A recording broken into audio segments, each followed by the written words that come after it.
Okay. I got a Yeah. ton of bourbon. in the house. I know we're Good shit. I'll have to make old fashioned. I'll bring old fashioned shit next time. We're Yeah, on for live. real. Oh, we're live? Okay. We're on YouTube right now, but you want to check the Yeah. Facebook page and see if it's streaming? I gotta pull it up. We're Yeah, I'll talking do that about- on my phone. Talking about drinking, so we got a little, Yeah. got a little sidetrack. We are not live on YouTube yet. No. Well, it's not coming up yet, but Facebook we probably are. So, Well, I know it's on YouTube because it says it right there, so it probably takes a minute. But are you posting on the Hunt page live? Yeah. Okay. Yeah. It should be just on the Fort Bragg Hunt coverage. So if you are tuned in and you see this, We're not. this on is there kind of yet. like the beginning. I don't know how to turn the sound off. Wait, on the Hunt? Club? Yeah. We're not on Yeah, there. it's Yet. not on there either. No, Yeah. Are we on the How Copy page? not on Facebook. It should be on there because I loaded it all up into the bank system there. Not yet. No, the only thing you got is, did you say something about coming on this evening? Yeah. I that's, did. That's on Fort Bragg. That's the last thing that got posted. We're not even showing up on YouTube right now. Did you check the live spot? Yep, I'm there right now. It says that we're on. Usually there'll be a little loop around. Yeah, our the last logo. one was last week's. Yep. It says youtube.com URL for watching. I don't want to share it. I don't need to share it. Yeah, we're on. Okay. Hit refresh. Yeah, let me try to do that.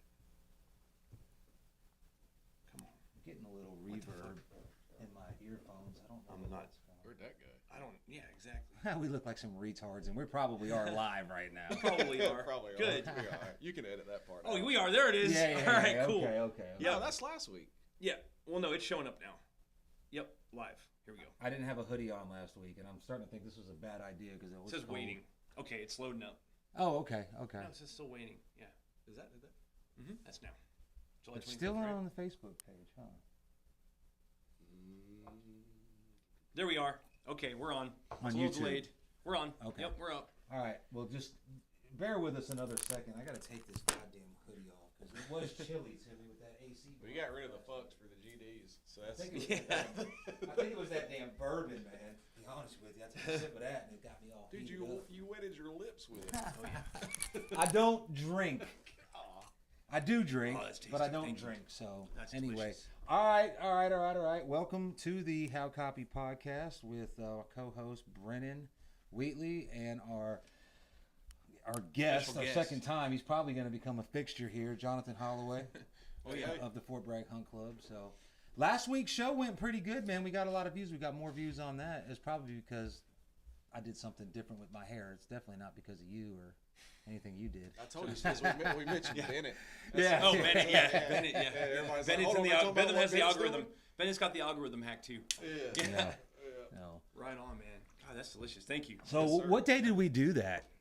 What day was that? About a week. Wednesday It last was a year. Wednesday, so it's Or been last about a week, week. All right. How was work today, by the way? It was nice and hot for you. Oh, yeah. I was surfing. I think we was knocked out great. probably about 25 or so properties. Jesus. I was thinking about you in that nice water. It was beautiful this Just morning. another day for us. Yeah. It's kind of like the roofers. You get used to it after a while. Yeah. Yeah. I mean, yeah, I see that. It gets pretty gnarly No, out yeah, there. though. yeah. Whenever I was landscaping, when I had my business, I actually got to a point where the heat didn't affect me at all. And sometimes I miss it because even though I made more money going into the construction side of it, a lot more money, but when I was landscaping, I had more money in my pocket at all times. There's more cash. There's more cash. You know, I always had, I always Construction, had, Everybody's gonna write you a check. a 'cause they wanna check keep up or- with it for warranty work Yeah, and all. In which yeah. on the landscape install side, we deal with that as well. But for the most part, you can be like, hey, yeah, cash. shoot me yeah. 100 and we'll call it even. Yeah, You know yeah, what I yeah, mean? yeah, So, yeah. How's the sound? Sounds good? It sounds good in the Nice, sweet. earphones. So, all right. So we have no plan. I don't have any agenda. We're just going to talk about some hunting and keep following along with that. As we are in the final stretch of July, so what's coming up? Scouting. Scouting's Scouting's coming up. Second week of August, right? So Yeah. roughly actually, I think earlier than that. Ain't it? No, I think we can start the first Saturday of Oh, August. shit. Really? That's next No, I'm gonna let y'all tell me all about it I because it's gonna be think- too damn hot for I me. don't know. My scouting strategy. Everybody, when I say that my cousin and Randy are like the only people in the world that when I find a kick-ass deer spot, I send them the pin. And the reason why I do that is because one, Guillermo's my cousin, and I kind of have to do that. But I do it to Randy because if it is a good spot, then he'll send me his intel because Randy's actually This really is good good. at scouting. Yeah. He don't do any prep, but he's like the only person I've ever hunted with or been around that can go into a new area in the dark with a flashlight, and by the time he gets to his tree, he's sending me pictures of scrapes, rubs, all types of shit in the dark, and I can't hardly find my way to my tree. I don't know how he does it, man. I went out. I'm telling you, bro. Yeah, that's pretty good. Last season, like the last couple days I went in my special spot, I'd been there, the whole year. I thought I knew that spot well, and I thought I'd seen everything in there. And I got down from my tree, and Randy's like, "Why don't you walk to me when you're done, and we'll just walk out together." And I walked out, man. And he's like, "Scrape, scrape, scrape." I'm like, Jesus Christ! Like, dude's got, he's got that sixth sense, but. And he does it in the dark. That's what impresses me. Yeah. I'm just like, damn, I can't hardly find them. And most of the scrapes on Bragg, they're always in the same places. Yeah, You know what I mean? Yeah. That's about the only predictability that the deer in on Fort Bragg have is they like those edges, and Yeah. there's a lot of times I don't see it as much as I used to, but they used to put a bunch in the roads. I always find them on trails. You do find them along those trails that are right along those like Like the reeds. literally the stuff hanging over where they push the berm from the motor Oh, grader on the fire yeah, breaks. yeah. That? Yeah, Damn. like we used to hunt like GG really hard. FF. I won't even go to FF anymore. We used to hunt there so much. Really? But all the roads back then they would, and I don't know why, but I don't see it like we used to back in the day. It's kind of strange. Maybe they're adapting. The same scrape lines that I hunt typically, I've been hunting for 6-7 years. But like for instance, one of the areas that I typically hunt, and usually I'll kill a deer in there in the early season, during bow hunting. I went in there last year, and the scrapes are still there, but they weren't hit. So I didn't go there. And then I came back during the rut, and they just weren't hit. So that kind of told me, and maybe I'm wrong, but it told me there ain't no fucking deer in there. There's no buck in there. You might have buggered them during early season if you're encroaching on them. Oh, yeah. Well, no, I'm saying last year I didn't hunt there at all. Oh. I And just when you came, when it typically historically when the historically deer- they start opening up. Normally when I walk down this certain trail, there's like 4 scrapes, and then it cuts around to like it's along the edge of a thick spot, which ain't thick because if you walk into it, it opens up like a coliseum. But from the outside, you think it's like the real thick shit. So now I hunt down in there if I think I can get in there without getting winded. But it turned around. Then there was like 6 of them, and so there was 3 main scrapes that would be just tore up. So I put a little piss on there or a dripper or something like that. Come back about a week later and with a camera, and you usually see who's living there. Yeah. I didn't even put a camera out there. Normally, them big scrapes are community scrapes. Yeah, You yeah, get yeah. a lot of young deer hit them like licking branches and Yeah. stuff like that. That's how they communicate. Yeah, that's like Tinder for deer. Yeah, I guess so. Yeah, It's like message board. Even the bucks, that's how they communicate. You see a lot of guys now, they're going licking branches and like wick, or not wick, but what is that? Hemp rope. Hemp rope. Yeah, I do that. Yeah, a lot of people are doing that and stuff. Yeah. That's coming pretty big in mock scrapes. And Yeah, people mock- leave them out all Mock year. scrapes, I've had a lot of luck with Mock scrapes are I'm pretty okay. much. I started a mock scrape about 3 years ago, and that motherfucker gets hit. I mean, you go out there right now, I guarantee it's been I don't know, hit, tore up. It's been sniffed on, it's been scratched a little bit, but it never closes, and it's in a place where it's all pine straw. And that was all on a mock scrape, and so they do work. And sometimes it's better because if you want to do a mock scrape, you have to find the right tree. Now this might be the right spot, kind of like you're talking with a saddle. This is the right spot, but there's no like I can't get a branch down, and maybe you're gonna get your scent all over it anyway. So I just I've done it with 550 cord. Just take the guts out a little bit and then soak it. Yeah, but it moves. It moves a little too lot, much, so yeah. when they get in, and try to put their orbital glands and stuff on. Yeah, it, that's a good point, yeah. they really can't get to it. That's why there's like certain trees in certain diameters. If you ever really pay attention, when they get in them, start breaking them off and chewing on them and stuff. They're the best way to do it if you walk it. Like for me, anyhow, everybody's a different height, but right here. Yeah. People think like, oh, you reach up there because they see a deer, breaking a branch. Man, a deer's not tall. Or they're always looking for rubs on these big ass fucking trees. Most of the like rubs the I little find are on like 6 inches. Yeah, little pines. and Yeah, stuff little like that. pines. And Yeah. if you stop and look, like I found one by accident last year. It happened to me in the dark, and I was walking and I saw that. I mean, it was a pine tree, and I was always told coming up into it that they don't rub pine trees. So I was never looking That's for what I them. was told for some reason. Yeah, but no, I'm telling you y'all what. listening to? I saw this. People try to mislead just- us, probably. people just think they know what they're talking about. Yeah. But I see, and I never, you know what? On that, I never understood why I believe that, because they rub the shit out of fucking cedar trees or they will walk to a cedar. Yeah, so and that's kind of sappy and evergreeny type of whatever you want to call that. But I found this fucking scrape, and with my flashlight, and I don't like walking in the dark, so I look like a freight train coming through the damn. I've seen you come down the tree. I was like, buddy, is that you over there? You always be like, no, but I know it's you. Like E.T. No, that night I don't know. That night I don't think it was me, because I was all the way. Unless you were hunting in the same section as me, you wouldn't have saw me. I was all the way down at the bottom of a ravine almost. It could have been me. He's trying to cover up being a sissy. No, it could have been me. No, yeah. But I saw the scrape, the rub on the tree, and I was like, holy shit, I found one. And I looked, and the sap was glistening on all the other trees. It was a fucking trail, chem lights all the way up. And that's when I was on that big old buck. I missed the opportunity because I was watching turkeys, and then I told Randy about it. Well, I didn't tell him about it. He already knew about it, but I didn't give him permission because it's not my spot, but he was like, I want to go there. I'm like, no, don't go there. Don't go there. And I was getting mad. Finally, I was like, fuck it, go out there. And I said, just don't kill the fucking doe. Yeah, don't booger the spot. And he killed the fucking doe. And I saw these doe every fucking time I sat there. Was that the day that I jumped that doe right to him? No. Okay. This was out in the same area where you saw that big buck, and then he came towards me. Yeah. It was down in that area. Yeah, I hunted this deer like I was tracking a fucking criminal, like every day, and I kind of felt like I knew where he was going to be, and he busted me 3 or 4 times, but he always came back. Yeah. That's strange. I don't know that he busted me, but I know that I was facing this way, and I had just got set up, and I didn't like the way my bow was hanging, so I stood up to unscrew the bow hanger and move it around. And when I did that, out of the corner of my right ear, I heard a blow, and I heard some snap. So I was like, okay, I just got busted. That sucks. I don't know if it was, but then that deer showed up 2 days later, and that's when I was watching those turkeys, like, whoa, look at them turkeys. That's one reason I quit.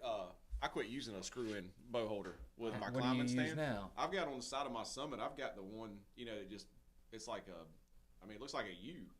And it just goes on the side, so it dangles. Just because too much movement in the tree. No, the limbs. It's like this, and you put the limbs through, and when the bow goes, it's there. So when you reach for the bow, how are you reaching? Like that. Oh, nice. Yeah. I thought you were like having to like pick it up. Oh no. I like it hanging right here. Like I can just when I'm sitting down, like I'm gonna get that. If I'm in my deer stand, That's essential. and I'm sitting back against a tree, and I see a deer, I can do that. Right. You know what I mean? It's minimal movement. But now when you go to the saddle, you had to hang it up against the tree. They got a little thing that you snap around the tree and you just kind of let it hang. Yeah, but I don't like that because if you think about it, man, which I haven't saddle hunted a whole heck of a lot, but if you go to grab your bow off the side of a tree, like that's on a thing that big, it's going to... Not only that, I mean? The ones with the hook, if you don't get it off, no tension, and it gets that far out when you release the bow, it smacks the tree. Yeah, I bought the Hawk. It's like this big. It's a screw in, which I have to use it. I'm not gonna hold it. Yo, I got the telescoping. Look, I might put that thing. I've usually set my climber up if it's real hot. I'll put that thing in, and I don't want to take it out, and so I'll position the climber because I like it. I reach out and grab my bow as well, but it's because it's hanging from up here and it's hanging down, and I got that. And I got trees where I've left them up. You know what I mean? Yeah, I got them all over. And hunt and stuff like that. That's what last year my setup. I had a hanger too, and I'm just weird because I get these feelings and like I get my bow and I'll just have it in my lap, and that's where I like to keep it. So even with a hanger, I can't do that. I just like it right there. I ain't patient enough for that. But you're also in that position. You're in a hang on, right? A lock on. Most of the time in a hang on. Yeah. I have an old Viper that I bought years ago, and I like to bow hunt with it, but I also I usually I don't know why I didn't think about this. You can, the whole point of that Viper is you can get on that edge and you can hang over it. And I have never done that before, so now I'm gonna start doing that. But I prefer a hang on. Yeah. Because I just like to get out and I lean, and I like having that free range of motion. So that bar gets on my nerves, but. Well, you just gotta, it depends on how you set it. I know some guys that it's like. Yeah. Their toes are on the bottom. When I sit in there, like my knees are almost. My knees are digging into the bar. Into the bar. That way, when I stand up, there's nothing. Right. Oh, okay. And it's usually about mid thigh, so you can still lean into it. Yeah. But the Summit Viper, man, I think that you damn near got to jump out of that motherfucker to fall out of it. Man, I don't know. I stayed away from a summit for the longest time. Really? Because, yeah, because now in like a gum or a hardwood or something, they're great. But pine trees. Well, I mean, I used there's- to hunt with a buckshot. The what is it? Buckshot, whatever.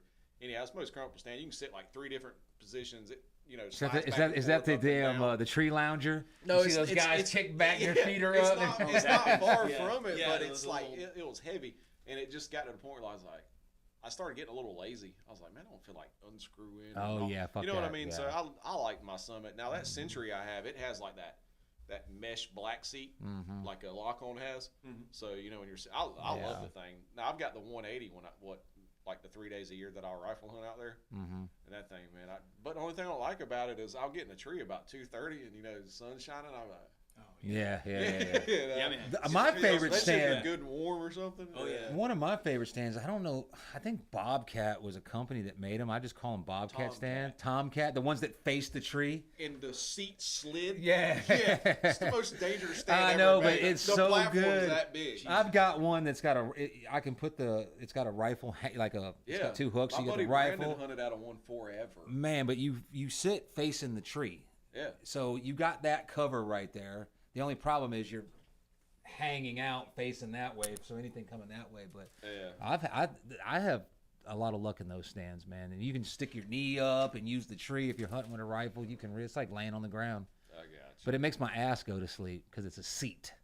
And it's uncomfortable. Yeah, it's uncomfortable And as it's shit. dangerous. Yeah. Is it dangerous? I've had the bottom fall out on me that's once scary, man. in Alabama.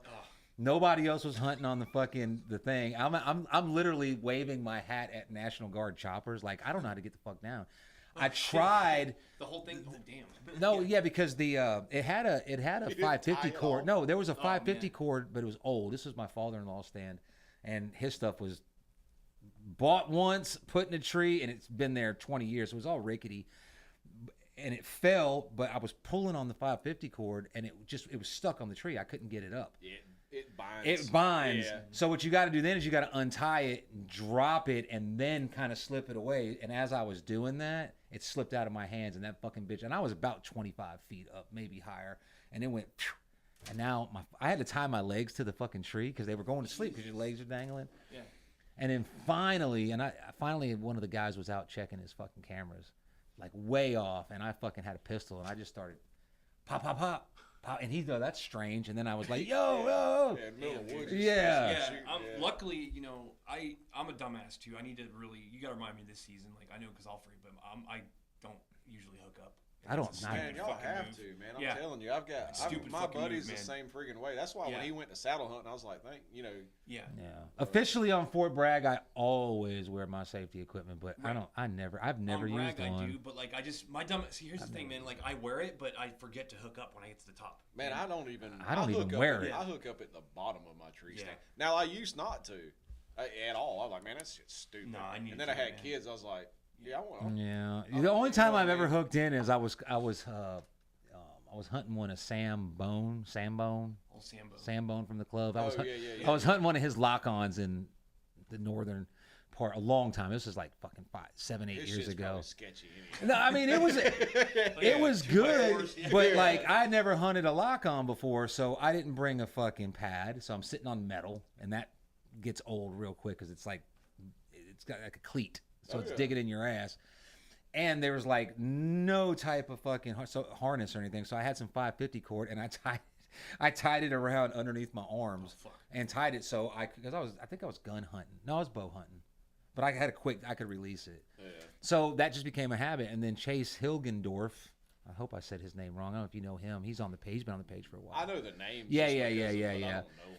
He had a lock on that I hunted, and it was the same thing. And he had this thing was so sketchy. He had the handles backwards, like where you want to climb into the stand. Oh, they were yeah. backwards. Like I got to go this way, but I'm here. Step. So you had to like hug the tree, put your forearm on the damn step, and then get into it. And then when you got into it, the tree was leaning forward, and I didn't have a harness.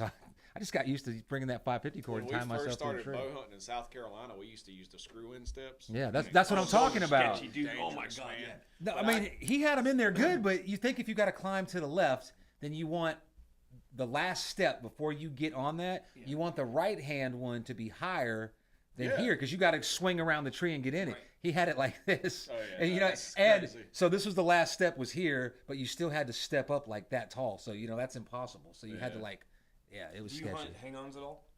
Seldom. Yeah, like on permanent spots. Last year a little bit, but I noticed y'all hunt the same area, like spot. I got about 6 areas that I go between. Yeah, I've got my hang-on that I put Yeah. up. This is the first year I've used a hang-on, and I like my spot. And I'm probably gonna put it up again this year. I've got climbers But- in Bragg now. If I'm gonna, so I got my stationary spots. I got like 2 stationary spots that I'll always have something there in that area. But I usually just go with my summit and I'll scout. Yeah. And I'll see some, like, I figured these deer out pretty good here at Bragg specifically because, like, I hunted Kisatchie Forest at Polk for years, and I had little luck with deer, but tons of boar because that's what you see out there. But that's when, speaking of scouting, like, that's when I really learned, like, when I first moved here. I've been hunting Bragg since like 2018, and first season I got a deer, and I barely saw any deer, and I was like, well. Hey, you're ahead of a lot of them. Yeah, true. But I was like, I kept my buddies like he bagged out, within like the first month. My buddy Chris Pryor, but he's Here like, at Bragg? No, not at Bragg. Oh. But he's like, yeah, they're here in the area. You just got to know how to look for them. He taught me. He's like, this is what you got to look for, and that's what we can talk about tonight a little bit. I don't want to give all my secrets away, but once I learned, I did that, and I actually applied it. And like, the first season I went out and did preseason scouting here was with Buddy. Last because usually I had an injury, and I would just get into the hunting season when it's already going. I would just go out, do what I could do, but. I was like, man, I'm going to try to be a better hunter this year, and I'm going to actually put in scouting time because that's what you got to do it. I mean, regardless. And I actually scout I do seasonal scouting as well. I'm sure you do it too. Like, the best scouting is when you climb down from your stand. I scout. Yeah, constantly. Yeah, I mean, on the way in, on the way out, yeah. Yeah. But I can't tell I you do that. how I it's like I scout Yeah. during the season, but I forgot that we went out last so we found August. that spot, man. Yeah. And honestly, the first spot we found, he knows what I'm talking about. Maybe I'll put him on privy once He ain't gonna go I there, know. so you can But tell the first him. spot we you tell me. found was I'm not actually gonna go. that was the prime area where they were coming through, and that was like a good choke point and good ambush point. But it was so damn close to the fire break. And you got to think about when you're preseason scouting too is you got to always remember. And I know a lot of these don't think about this. What's the foliage going to look like next month? What's it What's gonna the look what? like? With the foliage, the foliage. The leaves, yeah, Yeah. because it's going to die. He's from and- California. well, Foliage. The foliage. Foliage. The fuck? I was like, foliage. How do you What say is it? Huh? How do you say it? Foliage. Yeah, the Foliage. fucking leaves. Yeah. man. Foliage. I don't use that Clown word. on my Oh, California. I say leaves. I know what it means, but I don't use that Well, word. Yeah.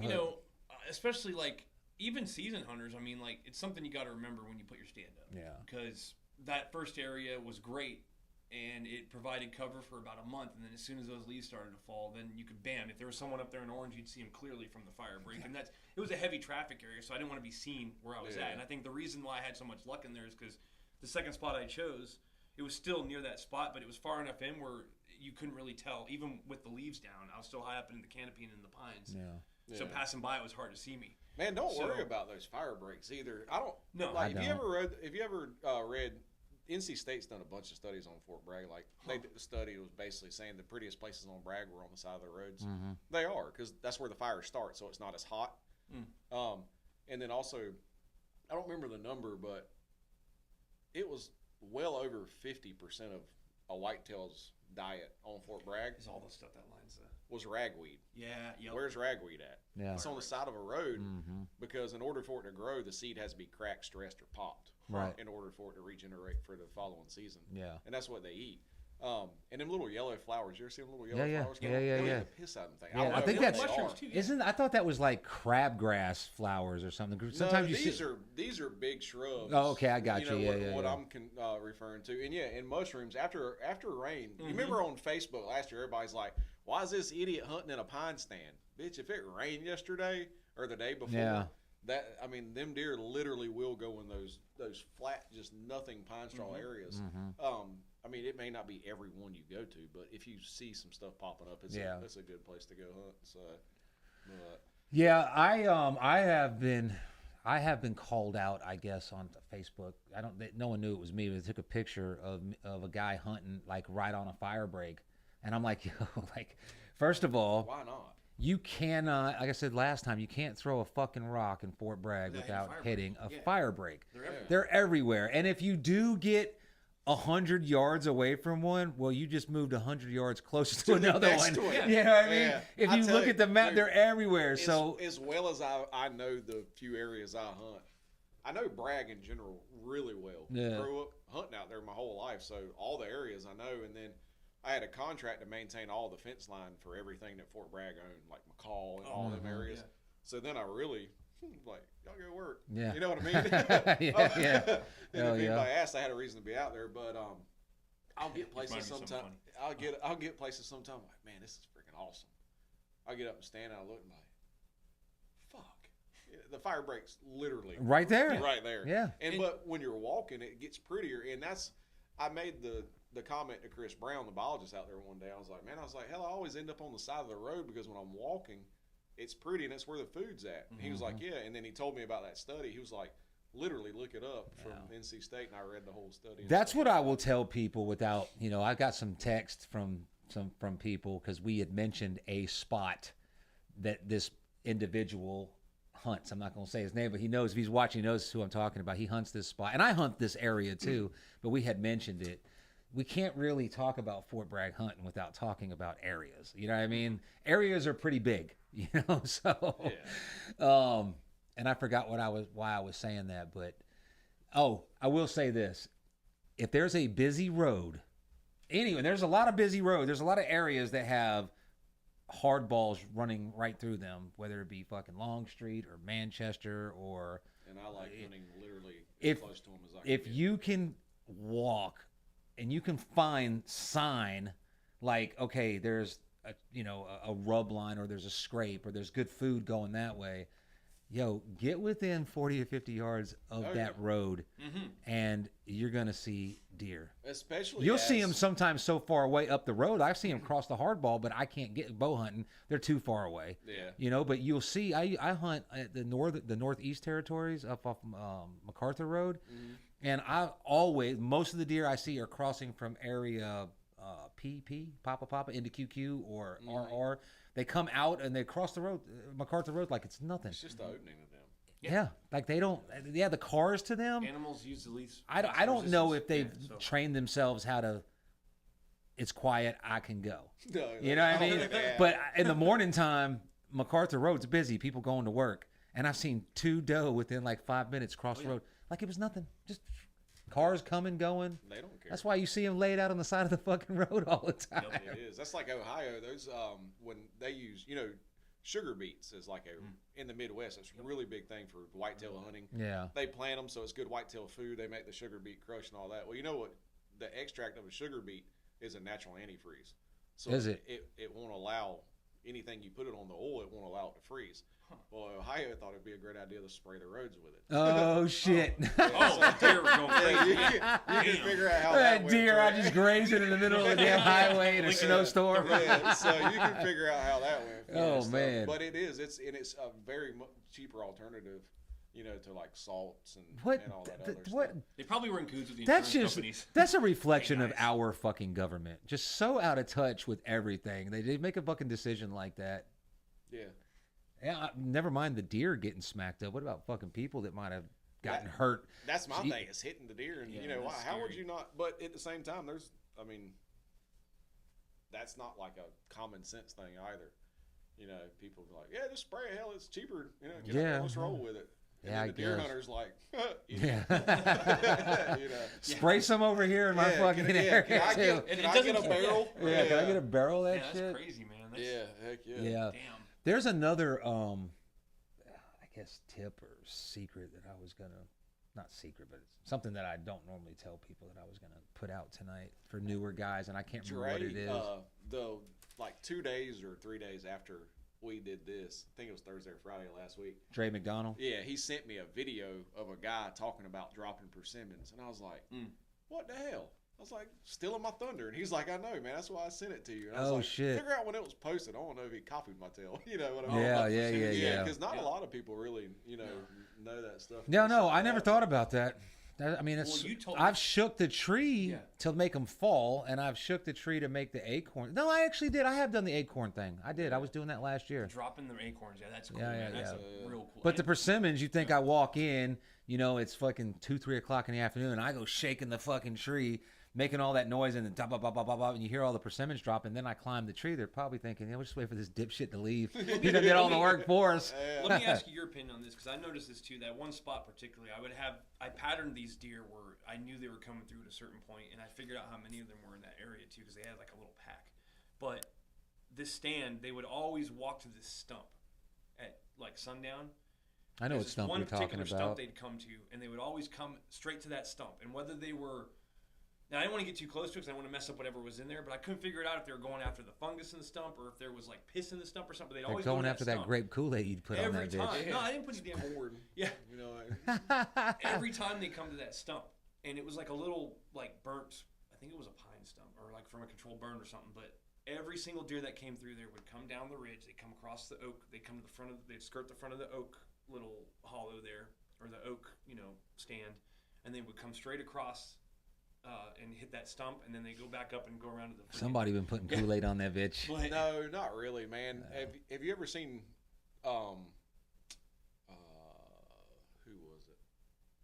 Wasn't Georgia? It may have been Mississippi. I don't know who it was. Anyhow, there's such thing as a mineral stump. Huh. And there's certain trees. I don't know if mineral would be it. I thought there was something with a pine stump that the doe liked. Like, I think that's what you're talking. Like the mineral, they'll like eat at it. These are and normally bust it up. like some type of hardwood, and what it does, it's more protein than anything. Okay. When it's cut, like a gum tree or anything like that, where it'll regenerate sucker growth. Right. They'll actually eat the new growth and stuff like that. So if they're going to it and they're eating it, then they're probably checking it to see if it's regenerating and stuff like that, because it will do it. Either that or they could have been eating the fungus off of it, but I have no earthly idea. I couldn't figure it out. It's Like, kind of strange. I think I went and looked at it. It was burnt up. I know that. So I didn't want to, like I said, I didn't want to mess with it because I knew that's what they were going for in that area specifically. And then they were going after, like I told you, when I put that piss out, they would hit the saplings, and they would hit my. I made a mock scrape as well, and that's where I got them on camera because I put my camera by the mock scrape, and they would always come out, hit that scrape. The bucks would usually go in there and do whatever they're going to do. And the does would even come up, but they would always stop there and check it out. And I had all kinds of animals going up to it too, which it could have just been someone all those may have put a curiosity. mineral on it at some point in time. Could be. There's in this the stuff past. called I forgot. I think it's called Tag Out, and it's just a brand. I'm sure they're not the only ones that they don't own the patent It on looks it. like dirt. And you add creek water to it. You can't use tap water. You got to use creek water, and you shake it up. Oh, I know and the dirt stuff. Yeah, and the it clay gets stuff. hot. Yeah. Like it's almost like explosive. Like when you make a bomb out of MRE. Have you ever made an MRE bomb? Yeah. Huh? The old coconut bomb? Yeah, it's like it'll just go boom, but it gets hot and it swells up, and and then you pour it into like a 4x4 patch, and it soaks in, and it becomes a salt lick or a mineral block, and it lasts for years. They'll dig 2 or 3 feet a year. It'll be like a big crater in the ground. So somebody could have poured something like that on there. When we had a bunch of private land, man, I was like, that was my thing. Like, I could care less about killing them. I just wanted to feed them and grow them and see where they would get to and learn and different things like that. But I would have liked to have done that, but I would have killed them too. You did, but it's fun. Yeah. You know what I mean? You learn a lot. Well, then they become your pets. Then you just like, oh, Charlie's about 6 years old. Now he trusts you. He's like, oh, here comes that Holloway guy with the beard. He's going to feed us. That's how that He's so good to us. The doe I was talking about. Yeah. There was at one point in time, we had a place that was in between two neighborhoods, man. You could dump corn out and get back in the truck and you'd be driving home and ting! Like, Oh, yeah. There's one. I was watching one of those hunting channel things. I guess they were in Canada, those black bear hunting. But the guy was They'll feeding. shoot them off to feed them. He was feeding the bear, and the bear were like herding behind him like fucking cow. Yeah. And I'm like, that's not. I mean, don't get me wrong. If you want to pay for me to go up there and stay in this nice thing, I'll shoot a bear. Does anyone I'm gonna tell you. Have you ever shot a bear before? I have no desire, man. I don't think I'll ever shoot another one. And I shot a nice one. My brother and I, we just sold a 500-acre tract in Bladen County that was some of the better bear hunting within a 100-mile radius of here, and I never once ever had a desire to go shoot one. Why, they're delicious. They're good, but I don't think they're good Oh, to eat. I think they're good. And they're tasty. They're like a nutty beef. Down there, like if you're standing in the woods down there and me and him are standing this, like we wouldn't see one another. That's how thick it is. Yeah. So I'm not going to go drag a 500-pound animal out of there. I just think bears think are mine cool, was man. about Like, 3. I'm weird, man. When it comes to hunting, like deer, I don't like to particularly kill a deer. I think they're cool and I think they're pretty animals and but I like to hunt and I do, so I guess I do. I don't know. Is that a contradiction? I like Does to it make kill 'em. sense? No, I mean it's But- just it's. That's I mean, it's not a Like, I death won't- thing. would you shoot a It's fox? not like, oh, I gotta end I'm someone's talking like a life. red-tailed fox, like a cool. Would you shoot a fox? I Like, killed hundreds of them. okay. Dude, you ought to see his fucking man Yeah. cave. He's got every animal native to this area mounted on his wall. Yeah, if you can kill it, Ducks. I'm trying to Does kill that it. make me less of a? I mean, I don't think I He don't- even got a fucking coyote mounted. like there's certain animals I think they're cool, man. Like I wouldn't honestly unless it was attacking me, I wouldn't kill a shark, even if I could, because I think they're. I don't freaking kill cool. sharks. Like I think sharks look cool. Bears I think look awesome. I respect bears a lot because I think they're. You know what else looks cool? When I finally get it back, because it's been like over a bear year. rug. When I put that fucking But that- 7-foot bearskin rug under is my fucking coffee badass. table, Yeah, but that's gonna look badass. but I mean, I want to hunt a buffalo. I think that'd be fucking. Buffaloes are cool animals too. But I don't know. I'm just weird like that, man. Like Yeah, they're hard to hunt too. Yeah. Yeah, you gotta walk to them and stuff. That's like crows. Have you ever Yeah. tried to hunt a crow? Dude, they're fun. They're to hunt, they're man. smart. That is the smartest animals. bird in North America. They are so. They're not that you They think that taste you're good just gonna apparently, go out too. and walk around No, and if you- shoot a crow. And They're. if you shoot them here, you'll never shoot them Yeah, here again. Yeah, it's pretty crazy. I how watched wild this they whole are. study on a podcast.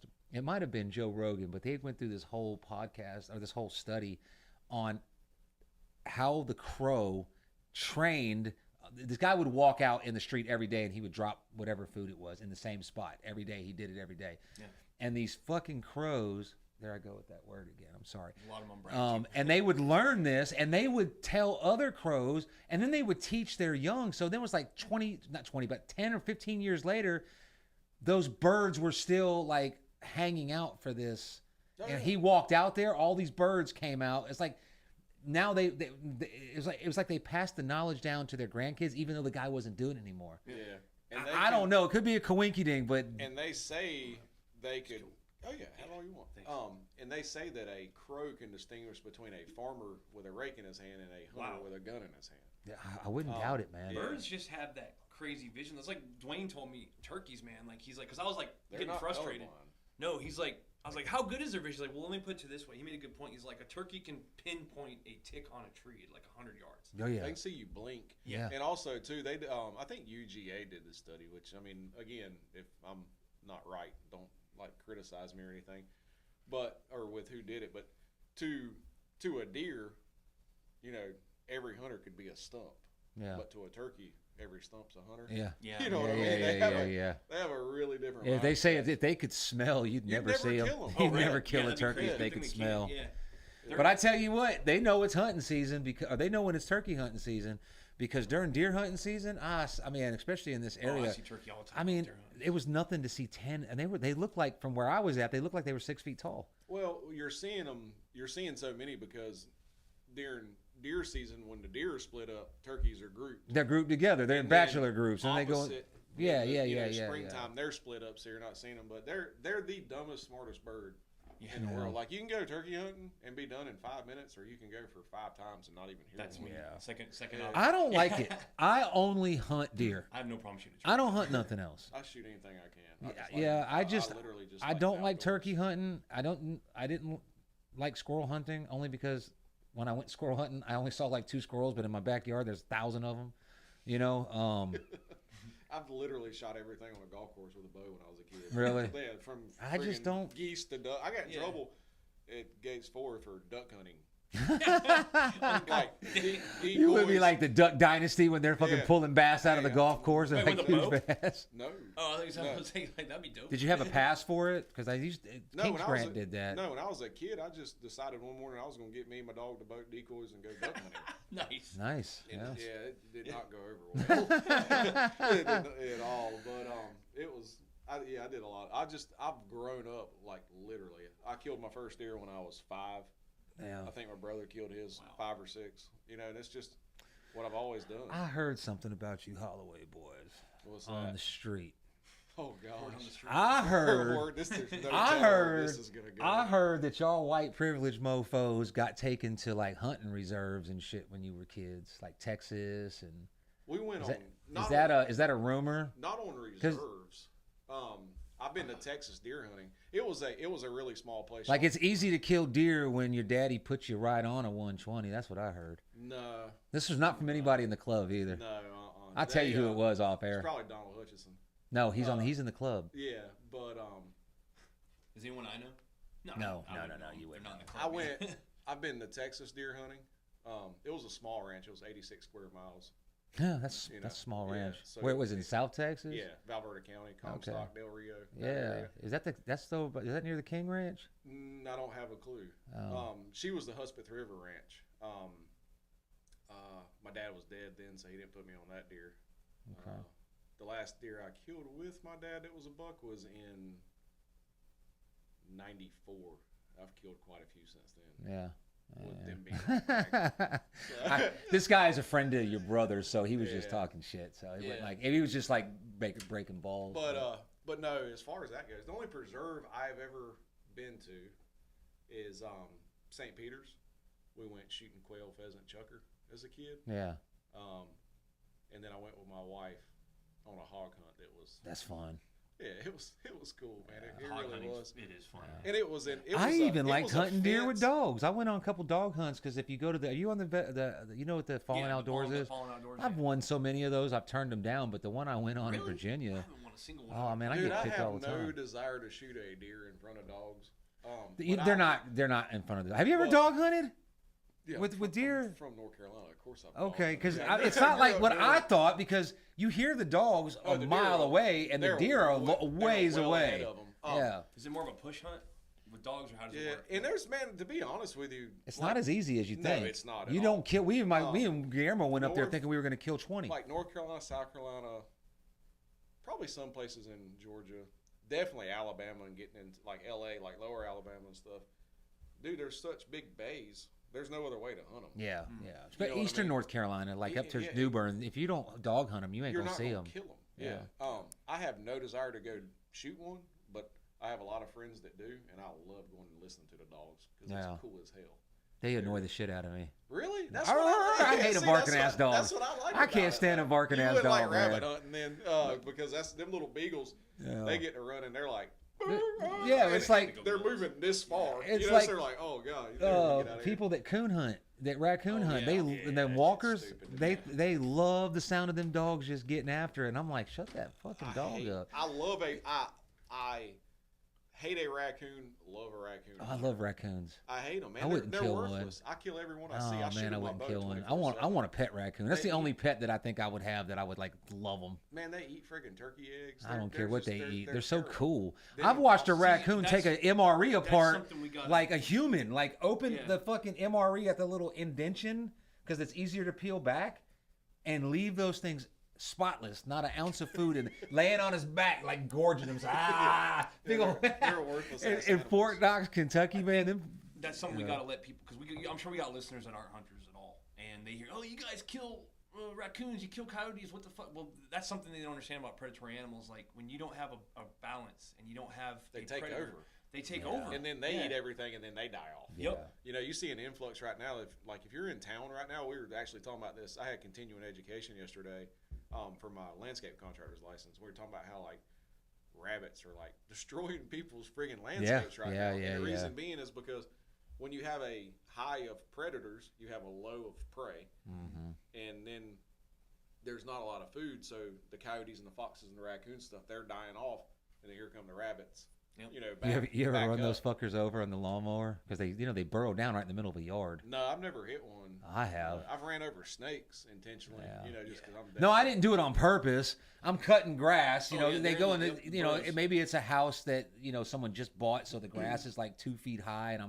I was on the mower, and then I would go down and then come back and I would see it wouldn't kill them a lot of times. Cause that's contrary to what you think, that the lawnmower blade is not like a sharp razor blade unless No, you it's not sharpen at it. all. It's just speed and it cuts it down. So it would just like, Speed and suction. it would fuck them up pretty good, but it didn't like chop them all to like, the best, the best place for, especially like I guess a city rabbit, yeah. dude. If you ever pay attention, they burrow and nest where privacy fence make 90s. Yeah. It's shade, Yeah, you know, and and it's protection, and yeah. everything like got that. So. but Plenty of food I always sources. see the babies like Yeah, they need you know, everything in the backyard. Yeah. Yeah. You know, but yeah. Yeah, but so this is what dropped out of my brain earlier when talking about guys new to Fort Bragg hunting, or you've been hunting Fort Bragg and you're just not seeing big bucks. This kind of occurred to me because I've seen bucks come up out of culverts right on the side of the road. Like, those thick those thick ditches on the side of the road where it's like you can't see down in there. I've seen them come out of there. Yeah. And I'm not sure that they were crossing. I'm pretty sure they were chilling out down there. Oh, yeah. So if you cool think down there, about too. it, wherever you, especially on Fort Bragg, wherever you see like housing or buildings and there's a patch of woods, chances are there's big deer in there. There more likely is. Yeah. Because they've basically had to condition themselves to live in that. I mean, because it's an ongoing change and it's an ongoing encroachment, no matter what it is. Just like we were talking about. And there's no pressure to hunt them there, too. It's like their own oasis. It is. And those are actually on Bragg, man. Those off the kind of beaten path or the non-typical, area of an area. Right. That's kind of what I go look for when I am hunting, depending on the season. Like early season, like I told you, it's hard for me to kill a deer just because they're not very patternable. But I thought you were going to say because he's so picky, because he's the guy that's like, let him walk. Let him live to be 10 years old before you. He's got to be 150 or better. He ain't worth it. I'll tell you what, though, dude. Like, I've been fortunate enough to where I've killed some good deer, throughout my life and stuff like that. Well, on behalf of everybody else, let me extend a big but F you, not a F word. I promise you, how many members do we have on Fort Bragg? Well, their active members changes every year, but there's like 3,000 people that are signed to subscribe to. How many of them people do you think deer hunt Bragg? Oh, I don't know, man. 20. I don't know, 50. You know what I was going to say? 100? Say 100, yeah. Okay. Based on the sweatshirt hoodie sales, at least 80. 97 of them I outwork. Okay. Scouting, yeah. hunting. Well, you definitely, and I don't. You know what I mean? There's some man. Matt Skipper, he probably has me because he has a little bit more free time. Yeah. He scouts, but he puts in the work. Like we were just talking about, like come August, I'll be as much as I possibly can because you ever who is it? Ben. I don't remember who it is. Anyhow, you ever heard of 10 Commandments of early season whitetail hunting? Yes. You start off with scout.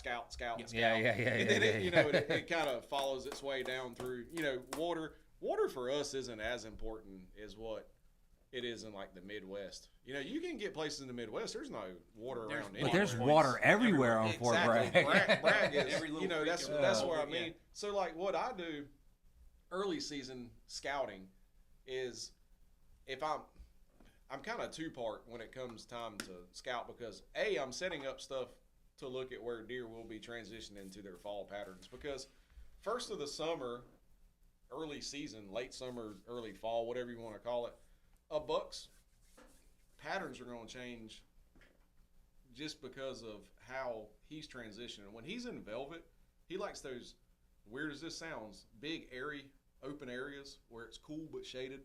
Because they can't, that thick, like high stencil count stuff, they can't thrash velvet through. It hurts them. Gotcha, yeah. That's why they like the airy, shady, cool places where they can be lazy. They can walk to a bean field or, browse or something like that. Bragg is browse, of course. So, like, I'm scouting to try to hopefully find a deer to hunt early season. But at the same time, I'm kind of like, I'm probably not really going to start hunting until October. Right. So I'm looking for places where they're going to start transition because whereas a doe, she wants that thick cover constantly. They're bitches. I mean, that's all there is. They want to hide, so it's like a two-part deal when I'm scouting. I'm getting stuff like put out to where I know this camera's not going to take many pictures up until a certain point. But I also have cameras out to where I'm like, all right, well, this is a nice place where it's going to be a transition area for them coming from bed to food because I don't like to hunt. I hunt no mornings early season whatsoever.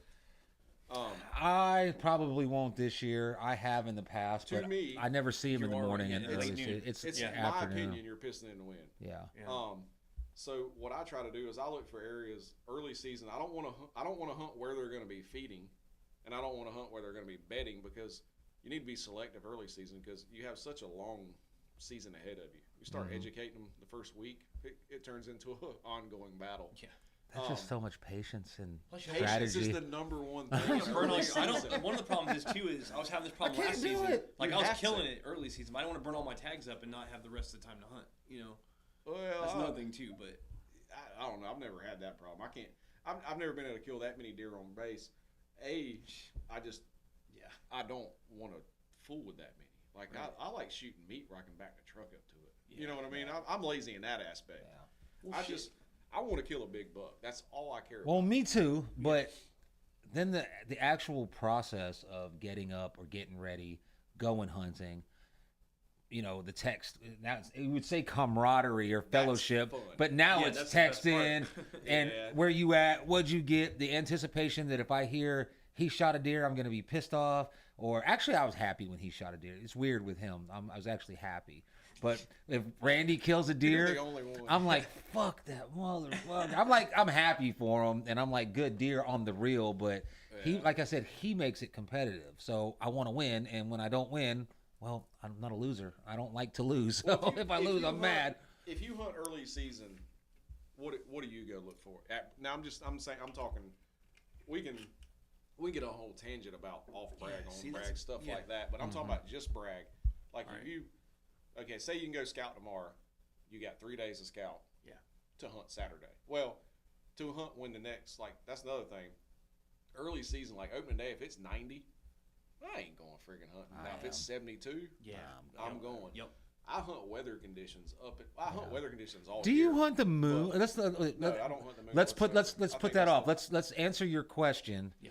Because that's important, and then we'll get to the weather and the pressure and the Yeah. barometrics and the Yeah. moon So what and are we stuff. looking for early season? early season. If you're gonna go scout, what are you gonna? Look Me, I am gonna go to spots that I already know, and I'm gonna look at them because they typically pay off. And for? So what are those spots though for the guy? That oh, okay. So typically the ones I'll hunt in the early season are right.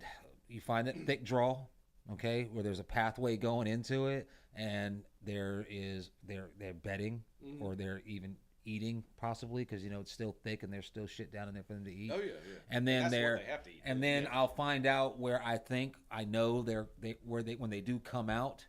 Now, whether he goes left or right is anybody's guess. But if he goes left and there's more traffic going there, maybe there's a scrape up there. Maybe the food plot is 2 fire breaks over, and that's just the path they're going. I'll usually try to find an area in between there. Oh, so That's you hunt, it. You hunt the transition between food. Transitions, Okay, yes. So you're not hunting. I'm not hunting the food. You don't or want to hunt the food this time of year because Yeah. they're going to come in late. You're going to booger them up Right. in spots. I believe in transitions because even if the food source is here and the pussy spot's here, no matter what it is, they're not always going We're to go. talking early season. They don't have that. On Well, you their know what I diet. mean. I'm just Yeah. using that as an example. Yeah. They're sleeping here, they're eating here. If you're set up somewhere in the middle, you don't know if he's going to be coming this way. Sometimes they cross it. You know what I mean? They don't always go the same way. So if you're kind of in the middle of the transition, because what are we looking at here? We're looking at fire break, draw. It normally goes up to a fire Well, break. It's pinches and funnels. Yes, yeah. So yeah. So that's what I'm looking for, and a lot of it is just gut instinct, like feeling. Like I think if I was a deer, this is the way I would go, and that's what I'm looking for. So definitely in the transition. That's my short answer. My tactic for early is the same. Is I look and I go out and I try to find first of all tracks because you know if there's tracks. And They're somewhere. But I try to find consistent tracks. Multiple I don't just find- 'cause, tracks, you yeah, can not find- just You one. can walk through one area and see 100 tracks, come back, stay there for a week and not see a single deer. But you can find. I look for and I'm just getting into real specifics. Where I like to find low points by water because for some reason at Bragg they love those low crossing points where it's real Early brushy. season. Early season, Yes. yes, real brushy, and like I said, you're either going to have a spot where it's the rut's just coming on. It's not peaks yet where you go to food sources and where acorns are dropping and persimmons and all that shit, but in bedding areas. But same thing, I try to find a good transition point and then I try to catch them. And I'll sit there and I'll stay at a spot and just watch. I won't even be ready to shoot something, but I'll just get up in a tree actually and I'll just watch for a couple of days before I decide to hunt. And that's how I patterned. I patterned about 7 deer in that area. And I don't know if I had a couple big boys on camera. I think I got one of them. But like I said, every day on the clock between about freaking 4:30 and dark, they would come up and they would skirt that and they would come down and they would hit that stump and they'd go out and circle around. And I would have, at that point, usually 2 to 3 sets of different deer coming in to that area. And that was early season. Now, once the rut was over, now the rut got hot and that's when I caught that boy chasing. Because I'm like, well, if I got doe here and they're feeding and they're moving through here, there's going to be bucks chasing them after. Eventually. Yeah, eventually. So I just try to find the transition points. And like I said, ambush. That's my tactic for early season. Now I don't know if that's the best tactic. It worked for me, but on Bragg, those low points and those crossings is where I've had the most luck. Yeah. Early season. So. Because it changes. What about you? You watch it. It's bottom of the ridge, middle of the ridge, top of the ridge. Depending on how the season goes. All right, so early season. Early season. Yeah. JH. I Okay, hope go. You don't even write any of this stuff down. The exact same thing. You can tell me I ain't gonna do it because you put a lot of work in. I take, like, literally, like you were saying, you don't have the patience. Like, that's patience in the early season is really there. But like scouting, if I'm looking for something, of course it's lower areas, bottoms and stuff like that, but also to the extent of the shady side of that bottom that they can stay in when they're transitioning. First thing in the afternoon, your thermals are all rising, but that evening when it's cooling down, they're all. So I'm taking in consideration wind, weather, where they're coming from, where they're going to, and try to hunt those little shady, like little transition pinch points, different things like that. The edges are always good year round. Edges are good. They can feed in them edges. They can hide in those edges. They can get away from you in those edges. It's just all good stuff. That always amazes me how they can disappear. Yeah. Like how you can be looking at them and then get your phone to text. Oh, I got to, and then look up and you can't see him, but he's standing right there. Where the fuck did he go? Standing there and you're looking around, and the next thing you know, you're like. Yeah, Right now that happens. That happens a lot, especially a me. lot. I'm always on my phone now. But Oh shit! Early season, it's a different character from how the deer go because you can have them in so many stages. A buck. Why they don't have horns or they're regrowing and they're in velvet. Why they bachelor up? They have no testosterone. They're not fertile. Right, when they're not in velvet. Right, yeah. When they go hard horn is when their testosterone starting to rise and stuff like that. So and they become men. Yeah, exactly. That's my ass. And then I'm fucking all the hoes. And then they're like, because people are always like, man, why do deer go so crazy during the rut? Like, dude, if you had a week to screw. A week? That's their whole. Their life is revolved around food. Yep. Sex. Yep. You know what I mean? And that's the only two things. Keeping the species alive. Yeah, that's the only two things that really gets. And that's why doe are pretty. They're somewhat selective on who they give it up to. That's why whoever wins the fight gets to breed the doe because she doesn't want a damn. I always think about when I see like 4 or 5 doe just sitting there and they look like if they're talking, they always have ghetto accents. And they always chewing gum. Like you see Tyrone up there with that busted ass rack, thinking he gonna get some of this busted. He ain't get. Is that Fayetteville? No, that's Fayetteville slag. But because the biggest, I mean, they don't want to breed with some weak ass. Same thing. Take us back to caveman days. They're not. Women aren't going to want to marry and some squirrely guy that's back there making the fucking arrows. Like, but what you're happens always when have that one chick that breeds with the idiot? Yeah, so. yeah. That's more of a. That's more modern. That's more of a common occurrence now. Too. Yeah, that's more because they're so comfortable and they don't have to worry about anybody coming in and fucking killing their sons and raping their daughters. They're not worried about that. But take us back to the caveman days where that's what all you thought about was eating and surviving. And in order to survive, you had to kill, so you had to marry a killer. And that's what's on a deer's mind is, he basically he's going to sleep, eat. He's looking forward to the rut. Yeah. And survival. That's really how they function every day. Because you got to think, man, there's a lot that's a predator to a whitetail. Mm-hmm. Yeah. Whether it be a deer hunter or a coyote, a car, a disease. What about birds? Do they go after? Do hawks go after baby fawns? I've seen them pick up some big ass rabbits. So. I don't know. I know when they did the coyote study. When they were implanting does, when they would have fawns, they dropped their transmitters and they could go tag the fawns to see survival rate. It was our survival rate on Bragg was like the same as like the Badlands of North Dakota with fawns because of coyotes deprivation and stuff like that. And it was one of the only places, and I may be wrong, but from what I understand from someone that had something to do with that study, they may have just been talking off their hat just to have something to talk about. But Fort Bragg was the only place, with the exception of the far north, where they knew coyotes hunted adult deer. Really? Like packed up to actually hunt them and kill them and stuff like that. I've never seen a So, pack of coyotes. They're always like by themselves. I've like seen cats. singular. Yeah, I haven't seen Yeah, packs, but I'm sure. I mean, and I don't know if that's true. I know there for a long time, dude. It's every time you went deer hunting, you saw a damn coyote. I had a nice Like, coyote. there for a while. I seen so. some big ones Yeah. by themselves in the middle of the day. I It's seen like- a nice one. like Looked like somebody's pet. Like he had been groomed. He wasn't all jagged and this in the mangy. area? Yeah. Yeah, And seen I that had fucker. Yeah, he's a him, big boy. Dude. And I got him with a YouTube rabbit call. And he came back in, and I had him, and I thought he was like 40 or 50 yards. I was bow hunting, and I was like, man, that's a long shot for a small target. But I was like 40 feet in this Might as well tree. sling it. When I got down and walked over to where he was at, it was like 25 yards. I don't know He's a why I big thought it coyote, was. man. He was He's a still out there, big yeah. coyote. I saw Shoot him at him. midday, and Yeah. I was far. Like I was walking in. What I used to do is I used to hunt with my minivan, so I used to park in the front of the spot. And I'd walk way the hell in, right? But plus, for me, I don't really mind. Like, I'm used to hunting places where you got to go far.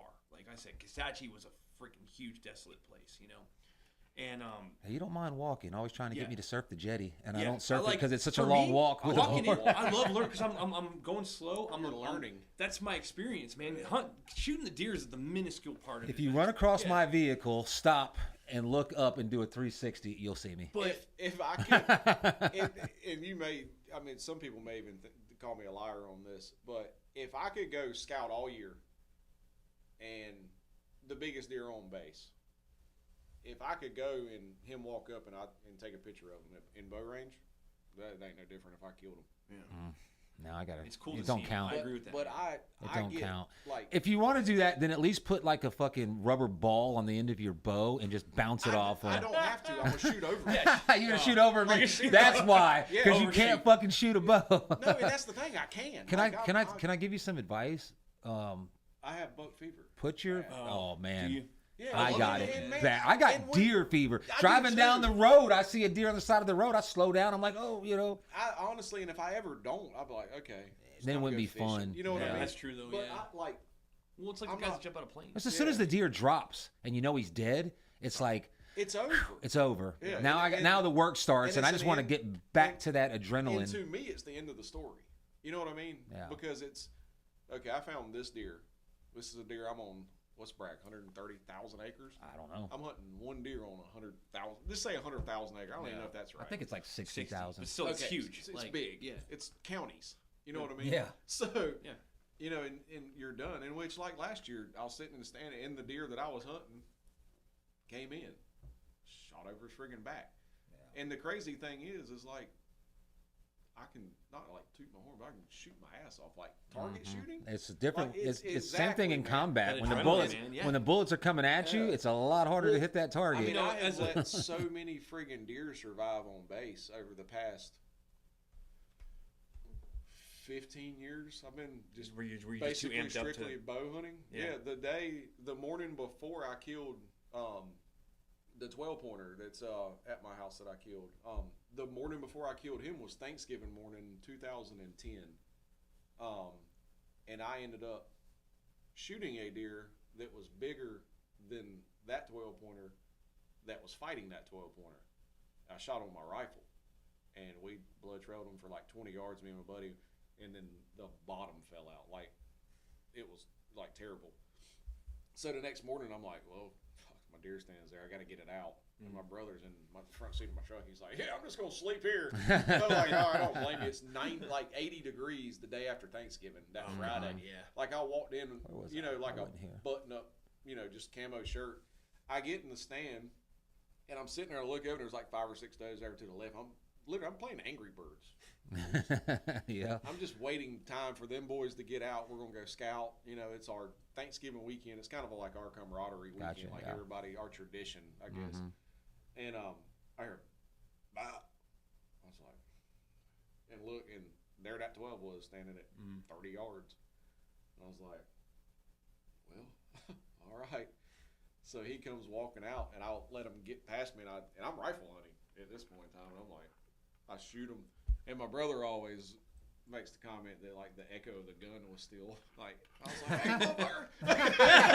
You know what I mean? Yeah. I'm on the phone, I'm like, hey, you ain't got nowhere this time. Yeah. But it's I got to talk to myself. I got a ritual when I see a deer. I've got to talk myself through Me it too, man. because Yeah. I get so yup, same. fucking. Yeah. I mean, like, it's not fright, but it's like if you've ever been scared shitless, like when you It's were nervous. a kid. Have Like, you ever? It runs through me, makes me cold, Yeah, yeah. and I'm like, so Oh, I yeah, have to that's get the my. best part, the cold. Heart And starts I beating. love it. And Does your heart ever race so hard you can't see? yeah, Yes. Oh yeah. And you think Yeah. they're gonna hear it. Wow. Yeah. But Like, Yeah. the one thing, Close your eyes. and I don't know if it's from combat training or being in combat. When I get the bow up or I get the rifle, everything goes into like slow motion, and I walk myself through the breathing, That's a gift. and then it slows down. So when I aim my bow, I'll get it, and I'm all nervous. But as soon as it locks back, I like, okay, point and aim, and then I drop it down like what I consider like 6 inches. So if I'm aiming at his dead center, I drop the pin of my aiming because I don't like the ones with the 3 pins. I use the one with the 1 pin. You have to like move it up and down. So I'll like 20 yards, he's gonna go there, and as soon as I got it, I'll drop it right to his like I'm trying to like scratch him, and then it goes dead on. That's the only way I've found, because I've shot over deer too, and I'm like, what the fuck? He was 20 yards away. I mean, it was that far above him. I can't tell you how many 130 plus deer on base I have shot over. That would hurt. I mean, like, no That exaggeration. would hurt. Like, literally every year, at least one. A 130 would kill me. A fucking doe or like an 8-pointer, okay, it's part of the You deal, don't. but a 130. You don't see. That's the thing though. Like, gonna start carrying a there's hand a lot grenade. of dudes that try hunting and they have that happen. They're like, man, fuck this. Like, Oh, that pisses me off. I'm Oh, like, I'm going to kill yeah. you now. you're gonna get out there, you're gonna do it again, and that's the fun of it, you know. But like, yeah, I do the same thing, man. Whenever I see one, first of all, the first thing is, oh, there's a deer, and then that the adrenaline starts to go a little bit, and I'm like, and then the next thing is it something worth shooting or not? That's the second thing. But I have times where I have to sit there, and I'm so wound up that I can be like, all right, and then as soon as I aim, I got to sit there and like kind of drop a second, and I'm like, all right, here we go, and I just steady my breathing. I'm like, I have to aim like 2 or 3 times before I'm confident enough to let it go. And then right before I let it go, still in my head, I'm like, okay, here we go. And the adrenaline just, but you know, it's like guys that jump out of airplanes in the Army, you know, same thing. Like the day you step into a plane and those butterflies aren't churning, that's the day you need to quit jumping. You need to You're stop. probably going to die or get Yeah, fucked you're up. getting too comfortable. Yeah. Yeah. I knew guys that just like Willie Guillermo, he fucking loves it. He chases them. Like, he's like, oh, I would go, but I got to go jump. I'm like, damn, y'all jump a lot. He's like, nah, he's just trying to get his ticket punched to get a lot. He just loves I mean, jumping. you've probably shot over 100 deer in your life easily, right? Would you yeah. say? Yeah, so, but you still get that every time. Oh, yeah. Yeah, Every so time. It's that's a cool thing. You know, just sitting here talking about this over the past Yeah, 2 I minutes, get I'm getting excited, man. And Like, then next you know, year. and I'm thinking about last season, and I start to get heartbroken. And every time I do this happens. I was the one I was watching the turkeys, and then there was a helicopter above me, and I'm waiting on this deer. It's the deer I was hunting where Randy went out and killed the doe, and I never saw him again or saw the doe. That's another thing about early season. Thanks, Randy. But I looked over, and he was working a scrape, because that's where the scrape was, and I fucking got it. And when I pulled my bow off the bow hanger was not, I guess it was old, it had been in the tree, and it creaked. And he stopped, but he's looking that way. I'm standing, he's 25, 20 yards. He don't see me or nothing, but I'm like, He's on edge. he's on edge. Yeah, So if I go to do this, he's going to probably sense something. He's going to take off. So I wait, and I'm all like shaking and shit. So he turns around, and he walks over to a rub, and he starts sniffing it. And then I draw. And when I drew, I saw there's a branch from a tree. I wasn't expecting to shoot him there, so there's a branch. So I'm like, I'll shoot him a little back. You know, I may have to chase him a little further. I'll shoot him in the, like, above his gut. But then I was like, no, he's gonna go to that next scrape that's right in front of me. So I just let it go, and I waited. And instead of going that way, he went to the left, like an oblique left. All in the damn trees. And I was like, you got to be shitting me, man. Yeah. That scrape is tore up over there. He's hitting that every night. And he's just, you never know if he's going to go left or right. So now when I pull that thing back, usually when it stops, within a split second, I'm pulling the trigger. You know, that's how fast it is. Something I just remembered too about specifically Bragg early season. You know, you got hunting season that goes through the winter time, so you got to think about the troop movement too early season. That's a big factor because once the rut hits, you know, everyone's on Thanksgiving leave and block leave, so there's a lot less activity on post in the wintertime. So you don't have to deal, but one spot we hunt is it's a lot of traffic, whether it's people hiking or just troop movement, period. But I learned something last year that I can't get too upset at that because it used to really bother me, and it would sometimes I'd be like, man, fuck this, I'm leaving. But those deer are used to they don't care. Like I had a time. Shit. There was literally guys. I will not leave if someone drives down the road, walks. It doesn't matter. I stay right where I'm at if I'm confident. But that is another part of early season that people who hunt Braggs really have to be aware of, and don't let it bother you because, like I said, the deer don't. Sometimes they care, but most of the time it doesn't make a difference. But you'll be out there early season, and you still got guys. These units are trying to do as much as possible because if you don't know the Army, if you're not in the Army, a lot of people don't realize that during the holidays the Army doesn't completely close, but people go on leave. Mm-hmm. So all the units try to get in their heavy training in September when it's nice outside too. Marines are here. Yeah. September, October. So those first months of the season are very busy in the woods, regardless. So you just got to be aware of that. But don't let it bother your hunt. Because like I said, I was out there one day and there was ATV training going on with the cool kids on their ATVs, and I got freaking heated because it was at that golden hour. I got in early, and he knows me. I'm notorious for showing up at the last minute. But 10 minutes before sundown. That's just because I have kids, and I'm bored. I'll ruck out. Forget those guys that I'm driving under that have been sitting there for 3 hours. Right. But and I try not to do that. But I hunt when I can, and I got 3 kids I take care of, and I'm stay-at-home dad now. My wife's working, so I gotta make sure my boys are squared away before I can get out in the woods. And sometimes I plan, to be out 2 hours early, and it just happens where I can't get out until freaking 30 minutes prior to when I'm. Shit, why change it? It works. I start planning right now for November, and in November I do nothing. Yeah, that's the whole reason why I got in that business. I want to go deer hunting. I'm absolute. Like we were talking about last week. I have to She for about 4 weeks. She understands. I'm gone, and then I'll catch myself all right, it's time to. Slow it up a little bit, but I've always done it. Like I said, it's something that keeps me close to my dad, with him being passed away and stuff like that. But at the same time, man, I didn't grow up doing drugs and, being an idiot and, going to getting arrested at night and crap like that. And I did stupid stuff like any teenager and 20-year-old did. But at the same time, they'd be like, hey, I'm like, nah, dude, I'm hunting tomorrow. Yeah. And I'm going to the house. I may not have but an hour of sleep, but I'm at least going to go to the house and get my crap together. The idea of deer hunting when I was, up until the time that I started deer hunting, made no sense to me. I was like, you fucking idiots. It's cold. I didn't get it until I started, man. I didn't even want, I had to go because my wife at the time, I had moved to lower Alabama, Eufaula, Alabama, because I was working in Africa, so it doesn't matter where I live, and her family was there. She came, at one point she was like, you're going to have to at least go. Because everybody in her fucking family hunts. That's what they do. And her daddy that's real way of life. That's all he did. I mean, he was a turkey hunter, deer hunter, and a bass fisherman. That's what he did. Smart man. Yeah, and he built golf carts on the side, but his main gist was hunting his whole life. So I was like, fine. And then they cornered me at right before Thanksgiving one year, and they were like, asking her for permission for me to go, putting me down, because I would always use her as an excuse, be like, let me check with Molly, see what we're doing. The whole let me check with the wife. That's a cop out because you don't want to do it. But she was like, an estimate. Go to her with my wife. Yeah. You ain't get it. You ain't getting it, yeah. Or the tire kicker that wants to buy. You're selling your car, your motorcycle's like, well, let me go home and talk to the wife. Yeah, you ain't coming back. But so I went, and the first time I went, man, I didn't see shit the first time. No, I did. I saw a buck, but.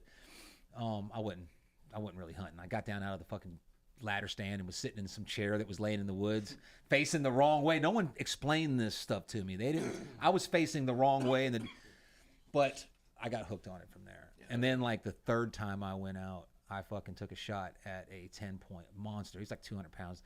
The guy's tree that I was in, he shot it 2 days later, and I missed him 30 yards with a 300 Win Mag. That's the good stuff, though, man. Yeah. I just gotten to the point. Literally, I'm gonna miss. So now I just work twice as hard so I get 2 chances. If it's a hit, it's a plus. Yeah. The thing about missing is you get ridiculed for it, but I still tell people. Man. I'm like, I tell them all about the miss, and I let them ridicule me. Dude, I wish I would have videoed the conversation I had with my buddy Jason. He's the one. My brother. Last year I don't think he deer hunted with us much. Years prior, he was always pretty much there. Then he got to where he was like, where I need to go? I'm like, oh, hell no. Nah, you're going to be out here with me. Come on, Jonathan. Tell me where to go, goddamn. Dre goes a little bit and stuff like that, but Jason's the one who gets out and really gets after it with me and stuff. And he was supposed to come hunt, but he's an idiot, and he got married the first week of November. Yeah. And told him I wasn't happy about being there for the wedding, but I was there. Yeah. You know, getting pictures on my phone. When, Pissed he got off. married when? First week in November. Rut. Yeah. Oh, I wouldn't have gone. I had to, man. Yeah, You should but- know better than that if you a deer That's hunter. That's kind of what I thought too. But anyhow, if I could replay that conversation we had, because when I walked to the top of the hill to my truck, like I was just like, but I didn't have nothing with me. I had my phone in my hand. Oh shit. Like my stand, binoculars, bow, everything's at the base of this tree. I don't know if I lowered my bow down. Like I was pissed. It was a big deer. And I called Jason. He's like, "Oh, is he dead?" And I'm like, "Oh, funny you should say that, mother." You know, I was like, "Fuck this and F that. And the hell you want this crap?" You know, and then I calmed down. I was like, "Well, I'll go kill him this afternoon." And I just went right back to scouting. And just had to get it out of my brain or whatever. But I had this past year, I learned more and saw more bigger bucks than I ever have on Fort Bragg. I saw That one you sent me a picture of out in the area that I was hunting close to. yeah. That was a big fucking deer. I actually moved closer to that spot. Did you? Yeah. I went to the other because you were on the other side of the area, and I was on because like during the colder months, I like to hunt where those fucking small oaks. You can call them blackjack Absolutely. oaks. It's a thermal area. They for 'em. love to walk through there. And it's it's a high stencil count stuff, and what I mean by that is like it's brushy to break them up in safety, but at the same time there's food, there's protection. They And can disappear. they feel like I think they would feel like they're invisible because They kinda do. because they're Yeah. down in it and they're in this thick stuff, and now you're up above it. You can see them moving. Well, Sometimes and, I've had them and walk. I'll- I've had them walk right out in front of me. I didn't see them until they were over here. I'm like, he had to have come from there, and I didn't see him. And Of course, I was love probably sitting watching there at you like porn. 4:30 and hear one. That distinct sound of one of them does crashing through them blackjacks. You're like, it's November. You're like, Yeah. And most of the time it's this. It's he's But I will tell hunters on Fort Bragg this, and I am notorious for making this mistake because, again, I blame Randy for all my faults in hunting because he makes it a competition. I just want a body count. I want to tag out first. That was the big thing. Who's going to tag out first? Yeah. And I think I beat him. I think he was counting a buck that got hit. Your quantity over quality. I didn't kill a deer. There's a lot I can't say on camera. I didn't. Yeah. I did not kill a deer last. But this is what I will tell the new guys on Fort Bragg, especially in the colder months during rut. When you're sitting there, I don't care if you're sitting there for a month and you haven't seen a fucking deer. When that 4-pointer comes out, or that spike comes out, or that button butt comes out, if you'll just let them go. I don't know how many times out of 10, I'd like to say 6 times out of 10 or 7 times, there's going to be a bigger one behind him. And if you let him walk, that's where the big daddy is. Because the big daddy deer, what I've watched in like hunting shows and stuff like that, is they will let the younger ones go out in front of them. They're kind of like fullbacks. Skirmishers. Yeah, and they're always like, To make where there's contact. one buck, there's another buck following them around. I've never seen them do that in a rut. Really? No, I'm telling you, man.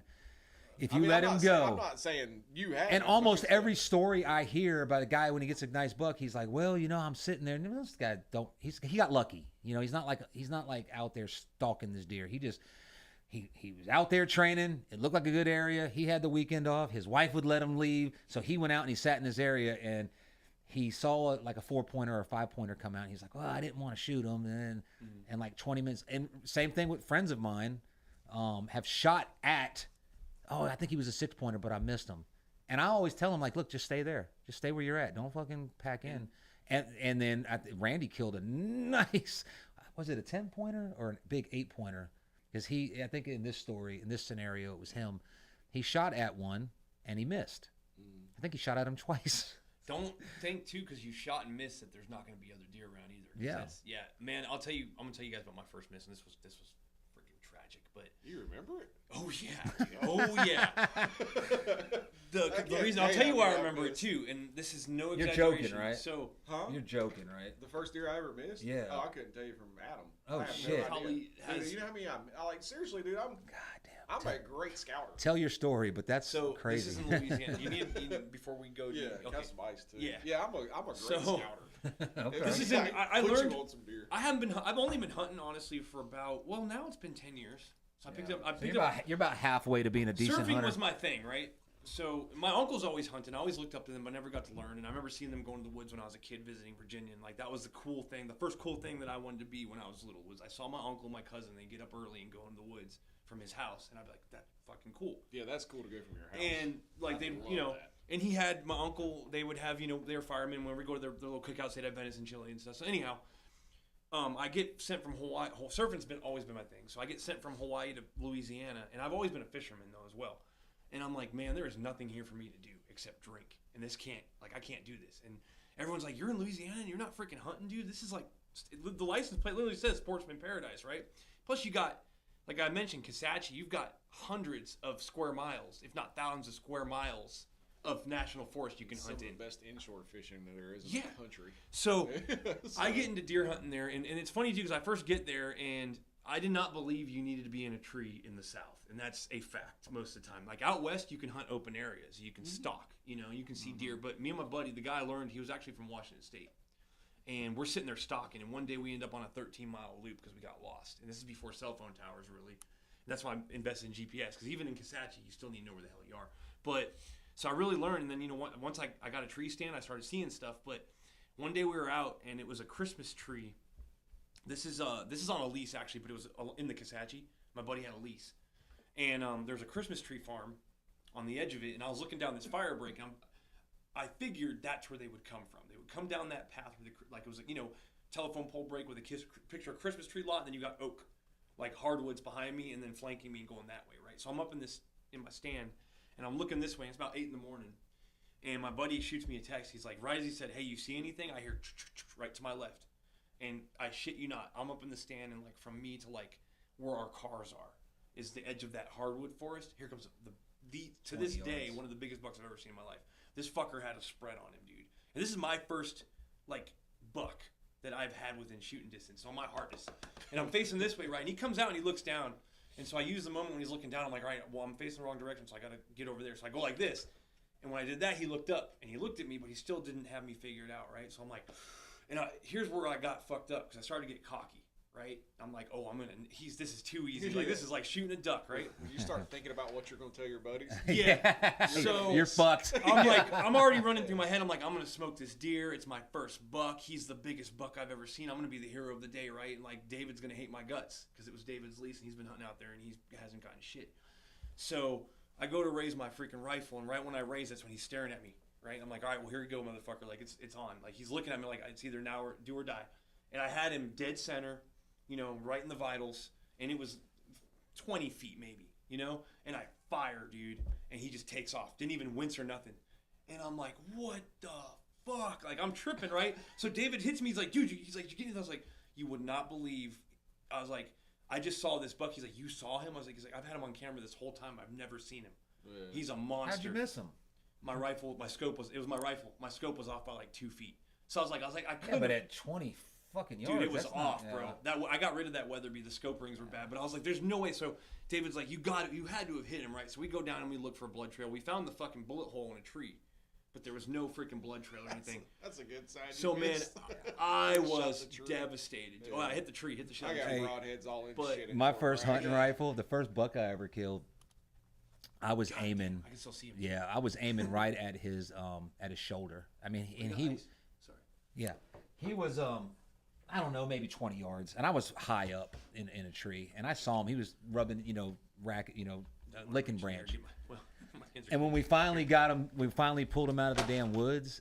He was shot in the gut.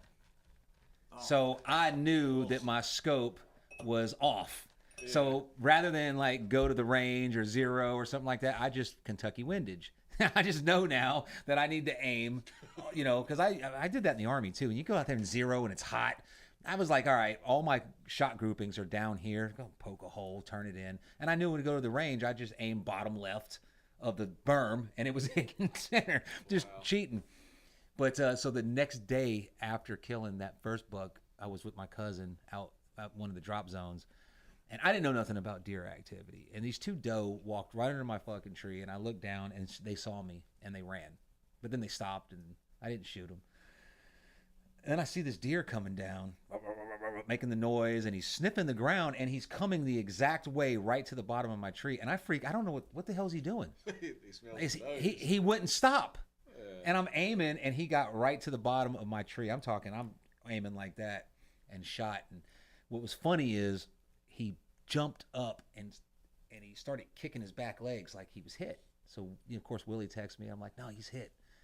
But he's doing all this twirling, and then he gets about, 50, 60 yards, and he goes back to a little trot and goes right into the, like he was joking. Those deer, I'll tell you what, you want to learn something too, man. Watch a deer, dude. Those things do not quit. Even when they know they're toast, they don't fucking quit, dude. They're incredibly strong. And their will to survive is unreal. That's why I like a 308, because if you smack them with a 308, typically every deer I shoot drops right there. That's why I like just up and he's down. I like a QADX of this because if I can not shoot over them and actually hit them, they're not going far. What I meant to tell about that story though, the reason I went to bow hunting was because of that damn rifle. Because I was like, I don't want to fucking risk that again, man. Especially, and I got on a bow and I found out, I taught myself how to shoot a bow, and I'm pretty damn good with the bow. I feel more confident with the bow.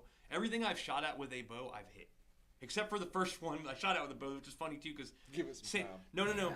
Yeah, I know, but give it some time. I went and bought this. I'm not confident with any projectile. I mean, I'm good, but at the moment of truth, there's always that. As soon as it starts flying. Please hit.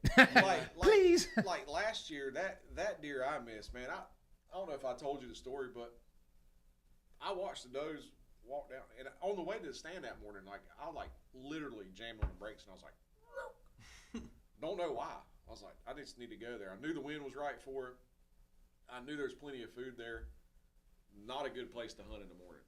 Just not. You bump deer sometimes, or the deer have already went past it to go bed, unless they're getting up to feed or what. Anyhow, it's just not a good morning spot. Mm-hmm. And sitting there, and I look over, and there's does feeding under some post oaks and stuff like that. They feed off, and I just catch something out of the corner of my eye, and he's coming from the top of the ridge. And I did like this, and as soon as I cut my eyes, I knew what deer it was, and I was like, you got to be kidding me. There's no way. I basically just got lucky. And I'm sitting there, and he goes straight away from me, and I let him get out of sight. And when I did that, I seen his head do that, and he turned and made a beeline straight to me from 100 and some yards, walked 20 yards to me, gets right here and cuts, and I have no earthly idea why, but there was one tree in my way, actually 2, and for some reason I'm like, I'll shoot him between it. And if he'd have took 2 more steps, he had 30 acres of nothing around him. Yeah, but sometimes, of course. When I let go, everything. I just went like that. I was shit, like, yeah. Oh, what the fuck did I just do? And he bounced off and looked back up in the tree at me, and I was like, what the fuck, dog? What are you doing, man? Yeah. And he looked at me, and literally, it was one of them deals where if an animal can logically think, he's like, fuck, thank you. Thanks. You know what I mean? That was close, bud. And walks off, never runs, never does nothing. He didn't know you were there. Just walks off. He was probably I've shot over deer with the bow, and they now, not a mature deer. I'm talking like a 6-pointer. I've shot over them, and they just kind of look up, and they're like, "What the hell was that?" Yeah. I've shot them, and they were moving, and they just took a little skip step, and then went right back to great, and then shot them. Damn, Chris, my brother, he's a outstanding bow shot. Yeah, he's real good. He missed, are you being facetious, or is that real? Very. Oh, he missed a doe. This has been, God knows, man. I don't know if he had his license. He may have had his license back when NTA 4 was the place to be at Bragg. He missed a doe 5 times. Wow! And finally hit her with a quiver. Wow. Yeah, he missed her. Yeah, said the stupid girl she wouldn't go. There, yeah. I mean, and finally threw the quiver at her. So I think I told y'all about my grandpa bow, the first bow that I ever bought. Yeah, the PSE. PSE. So same bow, and it came with the little release that I don't even know. The thing was probably the same age as the bow, but so I'm out there in my little spot in Louisiana. I thought I was hot shit. It was actually a great spot, but picture it's a low point, and I found a nice oak, and there's a real high ridge. So like when I'm down in that oak, I'm actually like looking up at the ridge, like I'm low, but I'm also 20 feet from the ground where I was at, and there's a nice trail coming down, and like I said, like clockwork, between 11:30 and noon, fucking deer would come right down that trail. So I'm up there that day, and this is after I'd been there a few days and knew what was going on, and I got my bow, and I'm all ready, and here comes a bunch of doe, and I just wanted meat. I wanted a nice fat doe, and there was a fat doe in the group, about 4 deer, and they're down there, and I'm like, oh yeah, so I draw back, and I'm like, I got her, and dude, I let it go, and the fucking release is stuck. My hand goes with the arrow, and it goes, and it goes like this. It goes right between the deer, and like you said, the deer looked up at me like you who the fuck dumbass. are you? And I'm like, and I'm trying to get another arrow out, and I'm like reaching. You better out, take up like, vegetarianism, like, motherfucker. Yeah, there's blood. I tell you what happened to me last year. I was watching these doe, and I was watching for like 3 days, and there was like 6 of them, and then the little babies, and they come out every day, and I'm just waiting for the buck to come in because it's right going into rut. Finally, after you see a deer for like 10 minutes, you calm down now, and you're just watching them. Yeah, you don't They care. didn't want to go away because you're tired of being like this. Right. Yeah. So I finally decide the sun's going down now. It's about to get dark, and I mean to the point where the only thing I could see was below me, and it was still like daylight because I'm in thick trees. So I had to like turn around, face the tree, pull my bow over, you know what I mean? And I had to pull, and I went to pull back, and I couldn't get the fucking thing all the way back. It just, I mean, I'm not from strength. I mean, it was stuck. Like, it would only go halfway. And finally, I'm just like, what the fuck? And the deer runs off. Get down to the bottom of the tree, I can pull it all the way back. Yeah. I think what happened was I didn't see because it was getting dark. You were against your... No, the pine straw, the pine needles, the green pine needles were they're- getting in the cam. Oh, man. Stop it. Yeah, because I had Yeah. cover. Now, that's one thing I do now that I never did before. I was always taught, Cover. get Oh, yeah. 25, 30 feet up. You can be up there jerking off. They ain't looking. They can't see You you. don't have to be that high if you got good cover. Yeah, Yeah, so covers now everything, I like yep. to find that pine tree because that's pretty much what we're working with. Yeah. That has the little pine tree next to it. So you've got, That's the best one. and then and you can always pull the branches down. Yeah. Now you can get up there and kind of move around because I'll they're get not up really. to things, man. I'll take my friggin' saw and like hinge them. Yeah, hinge them so they come down. Yeah, so they'll come down around. Well, that's what happened. I had turned into I did that. I pulled the branches down, kind of cut them, and the green pine needles got in there. But the worst thing that happened was I didn't shoot a doe that night. If it would have been a buck, Yeah, I've been Oh, pissed. I man. had the year Oh, yeah. before last. Jason, of course, he comes in town, and that's like the 3 weeks where it's like it's hunting. You know what I mean? yeah. And I've spent the previous month like just figuring out what these deer are doing, where they want to be. He comes in town that evening before, and he's like, "Hey, where do I need to go?" And I was like, "Such and such there." I was like, "All right." Motherfucker, fuck you. You don't ever tell me shit like that. He texts me. I ain't known you for 30 years. Knowed you. Knowed You you. country motherfucker. But I text him, tell him where. He's like, such and such. Like, yeah, just get in the tree beside the holly tree. You know where you're going. He's like, all right, cool. He texts me about 4:30. He's like, yeah, I got a real nice, shooter. Messing around, chasing doe, stuff like that. I'm like, all right, cool. So he's like, man, I'm gonna leave my stuff here, and I'm like, all right, that's fine. Next morning we get up, and I'm like, I don't know why, I just need to go here. So I go and I get in a place, and it's not far off the road. And I'm sitting there, and about 8 o'clock I look over, and here he comes. I'm like, all right, man, this can't be this simple. Yeah. So what's gonna happen next? He gets about 100 yards from me and lays down. He's probably like, oh, that's Holloway up there. We're And, good. yeah, he'll shoot over me. I smell that motherfucker. Yeah, he misses. He's But good. he don't smell me. I'm a Nazi when it comes to scent. Are you? Let's get into that Yeah, scent yeah. control. On Oh, we Bragg, got a I don't couple- think scent control's all We got a that. couple comments. I just noticed. If you're tuning in, we're live. Is that on we got YouTube? 5 watchers. Yeah, we got a guy that said, well, this is from earlier. Joshua Fuchs says mushrooms and pines. Are Josh so magic." Fucks.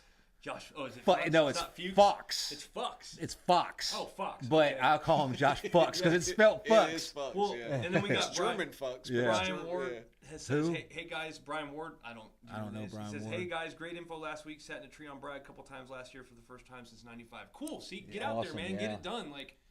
Bragg is the Yeah, shit, dude. It really is. really And I was gonna say for the new guys too. That's another thing. Early season, if like me, I'm more of a freestyle hunter. Buddy knows. Like I have my spot, but I like to go and just put in. And I've had more luck. I've had a lot of luck just Yeah, random a dumb new luck. I a have dumb new luck. tree. Usually you have better odds of seeing a deer in a new tree, but I'm just a creature of habit, man. That's That's the worst thing to be as a deer hunter. I know. Yeah, the best. I'm working on it. Your best odds to kill a mature deer, or even really a deer in itself, is the first time you sit in a tree in a certain little area. There was one day I was in the skin shed, right, and it was full of just beautiful like mounted like trophy bucks, man. You know, everyone had an 8-pointer, 10-pointer, 12-pointer. And I'm sitting there, and everyone's pretty quiet. There's like 2 guys in there that were pretty seasoned, and I recognize. Like, fuck all you. No, but no. But everybody else in there, and that day was when I had I had that one spike with the broken nub. That I thought, Yeah. Oh, you had to take him that day. Oh yeah, I don't care, man. But I got a everyone in better- there. But here's the tricky part: everyone gets to talking. You know, once everybody gets done with the main part, then the conversation starts up because everyone. But every single dude in there, except for like 2 of us, were all brand new hunters, and they didn't know what the fuck they were doing. Really? And they needed help gutting their deer and stuff. I was like, how the hell are y'all out here killing these freaking hosses, man? Like, these guys were slayed some beasts. I'd say no matter how good you track and how you do. Yeah. Oh, I'd rather be lucky. I think that luck is probably about 80%. Yeah, and they were And bow my luck is kills too. Yeah, my luck is in the negative percentages. Yeah. I have terrible. I would tell you. I don't know if you have terrible luck because you just suck at shooting, but you're very good at getting on deer. Obviously, I'm actually a really. I'm good talking about shot when it counts. But it's just. I mean, military would have straightened that out. I got plenty of people that can back it up. I shot a sandhill crane with my bow at 90. Damn.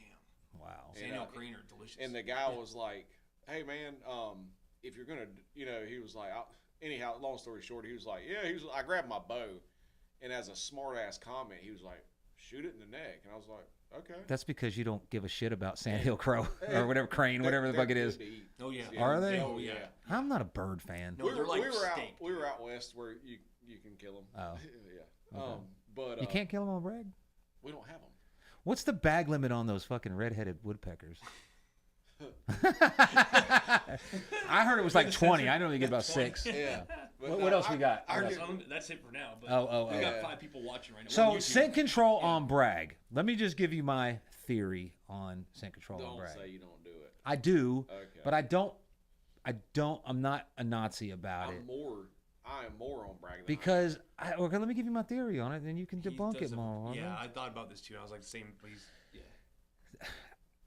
Deer grow up on Fort Bragg, especially areas I hunt because it's a lot of people. There's usually a lot of training, or there's a lot of foot traffic through there. They smell fucking Copenhagen, Skull, Tide, farts, piss, MRE food, everything. They smell this stuff on a regular basis. Now, going off of how a deer brain works and smell, I'm sure you watch the studies. They smell something, they don't know what it is, they get curious, they get the shit scared out of them, it gets logged in the computer bank as never go towards that smell again. Mm-hmm. But there's no scent control with soldiers. They're shitting, pissing, smoking, eating food. They're also going about their activity in a completely different way than what you are, that they know. The soldiers. Mm-hmm. Yeah. I do it because, I don't know why. I'm a gadget guy. Okay. Sometimes I just get bored. And he's been joking on me all week because I bought a I've fin. been ripping him apart, dude. There's a fin for a surfboard. It's about an 8-inch fin. It goes on your surfboard, and it's got a fucking motor in it, a trolling motor. Yeah, it's like fucking train. It's like. Yeah, And you push the button and start paddling. It gives you a boost. Now He's got a Jeep now too. So. Yeah. So when I'll go to Dick's sometimes, and I'm like, my grunt call works just fine, and my little rattle contraption that I got works pretty good. But I'll just buy shit, and I'll buy the scent cover, and I'll buy all the stuff. But generally, I don't think that all that. The P, of course, the lures do. But as far as being scent control, I don't use lures deer hunting. I use and a guy, if y'all can get a hold of him, he's in Oklahoma. It's DNK Scents. He owns the deer farm. You can call him up and say, hey man, I want a bottle of 100% pure estrus, and he'll be like, you'll have it tomorrow morning. Okay. And it's literally share that information after the show because I'll get it. He'll be like, you call him up and tell him what all you want. Like I buy his kits for mock scrapes and stuff like that, and I call him up, and when. So you think that works better than say that stuff that he was using? Yes, because every friggin' body, man. I don't. True, yeah. I don't rat. I sell if I'm bored. or if I'm gonna do like a That's late day sit or something like that in the late morning, day or something, I'll rattle when people are up. And I like hunting in the middle of the day, sort of kind of at Bragg, depending on where I'm at. I used to more, but now I stay the hell away from everybody, so I'm not getting boogered by other hunters as much. Yeah. Go ahead, But I don't rattle. I don't blind grunt hardly ever. I have like a one-man concert in the tree. Yeah, if I'm that bored, sometimes you just think, okay, if he's walking this way and I burp, maybe he's like, oh, what was that? Maybe, or maybe a doe comes into it. I don't know. But at the same time, I don't call it a deer that I see. It's kind of weird. If I see a buck and he's chasing or doing whatever and he gets out of sight, I'll grab horns and I'll bang the hell out of him, or I'll grunt. What do you use? You use actual antlers, or do you have a certain plastic? No, I got an actual set of antlers. I've got about I've got them, but man, they're a pain in the ass to tote. Them things are heavy as hell. I got that damn, what is it, the rack pack? That thing. They sound good. They sound good, yeah. Matter of fact, I've got a set, and I had them on my tailgate last year. And Dre, I sent a picture to Dre. He's like, "Don't do that, man. Don't do." He knew exactly what I was like. Oh yeah, I'm doing it. He's like, "Don't mess that deer up." And I grabbed my sawzall and grinder and shit. I did grinding everything off. He's like, "My God, why did you do that?" But yeah, scent control on Bragg, I think is important. I think it's important. I think it's more important than anything else you do. Yeah, it's important to have scent control like this, though. For instance, like I learned from an old timer in Louisiana. He told me, I met him out there one day, and like I thought I drove up on him, so I apologize. He was super cool. He passed away recently. He was a big well-known dude on the hunting page down there, and it's all public land too. But he told me, go find. This is what he used to do, man. Go find a cedar tree, find shit local. Like that's what I'll do too, and it's worked for me, man. Like I'll still do my, I buy the detergent and shit. Works great. But go find whatever's there that's smelly. Go find a cedar tree. Go find some fucking pine needles, man. When I put my hunting gear away for the summer, I put it inside those vacuum bags, and I put pine cones and pine, and even those scent wafers, the dirt ones, not the pine ones. I love the smell of the dirt scent wafers. I put them in my truck for like air freshener. They don't even smell like dirt. But to me, they smell like mushrooms. Dude, it's time to go deer hunting. Yeah, I love it. I've got one that's on a safety pin on my book bag that I carry in the stand with me. Yeah. That hadn't been back in the package in 10 years, but it's just like you know what I mean? There's a little faint smell of it. I put them in my truck as air fresheners. I love those. And I'll tell you what else works. I have it. I think I gave it to my cousin. It goes in your cigarette lighter. Ozone. Yeah. Oh yeah, I got one in my truck. That shit works great, man. I got a closet. I'm telling you, I'm a scent freak. Y'all heard of people using smoke scent? That is a really good way. But if you play I've heard from a guy, I don't remember his name. If you hunt the wind, if you play the wind, you don't need it. Well, tell me every day the wind blows. The wind never blows the same way, especially if you get milkweed. Have you ever used it? I don't use powder. I use only milkweed. Milkweed follows thermals. Powder does not. Watch that. The powder and stuff will follow, and the smoke will follow the wind, but the milkweed will follow the thermal. And you'll see that bitch float out, and man, it'll spin, it'll hook, it'll come back. So deer don't smell on the wind. Actually, they smell. They pick up the thermal. Now the wind will push the thermal, but the wind blowing is not necessarily gonna wind you. It's the fucking thermal. So the wind could be blowing this way, but the thermal could be coasting down that way, and that's what he's going to see. And that's where he sits, at the edge of a field where he's going to chill out. He sits where he can catch that crossing thermal. You always keep the milkweed on you? Yeah, I don't use powder. Okay. Yeah, I use powder. I just get dirt. What about scent lock? Do you believe in that scent lock? No, I think that's stupid as hell. I don't believe in that. Me personally. Do you believe you can beat a deer's nose? No. So it's like blackjack counting cards. I think you can put everything. I basically think that you can take all the tools and technology that's here and available today and help you out. But it's just putting the odds a little bit downwind from you. What do we got, Brent? We got Dom Reloaded that asked, and I got a good point on this. Dom Reloaded says, how effective is blind hunting compared to a tree? So my personal take on this, all right? On Fort Bragg. In the South in general. South, you've got thickets and you've got, you're not going to, you can hunt a blind and have success.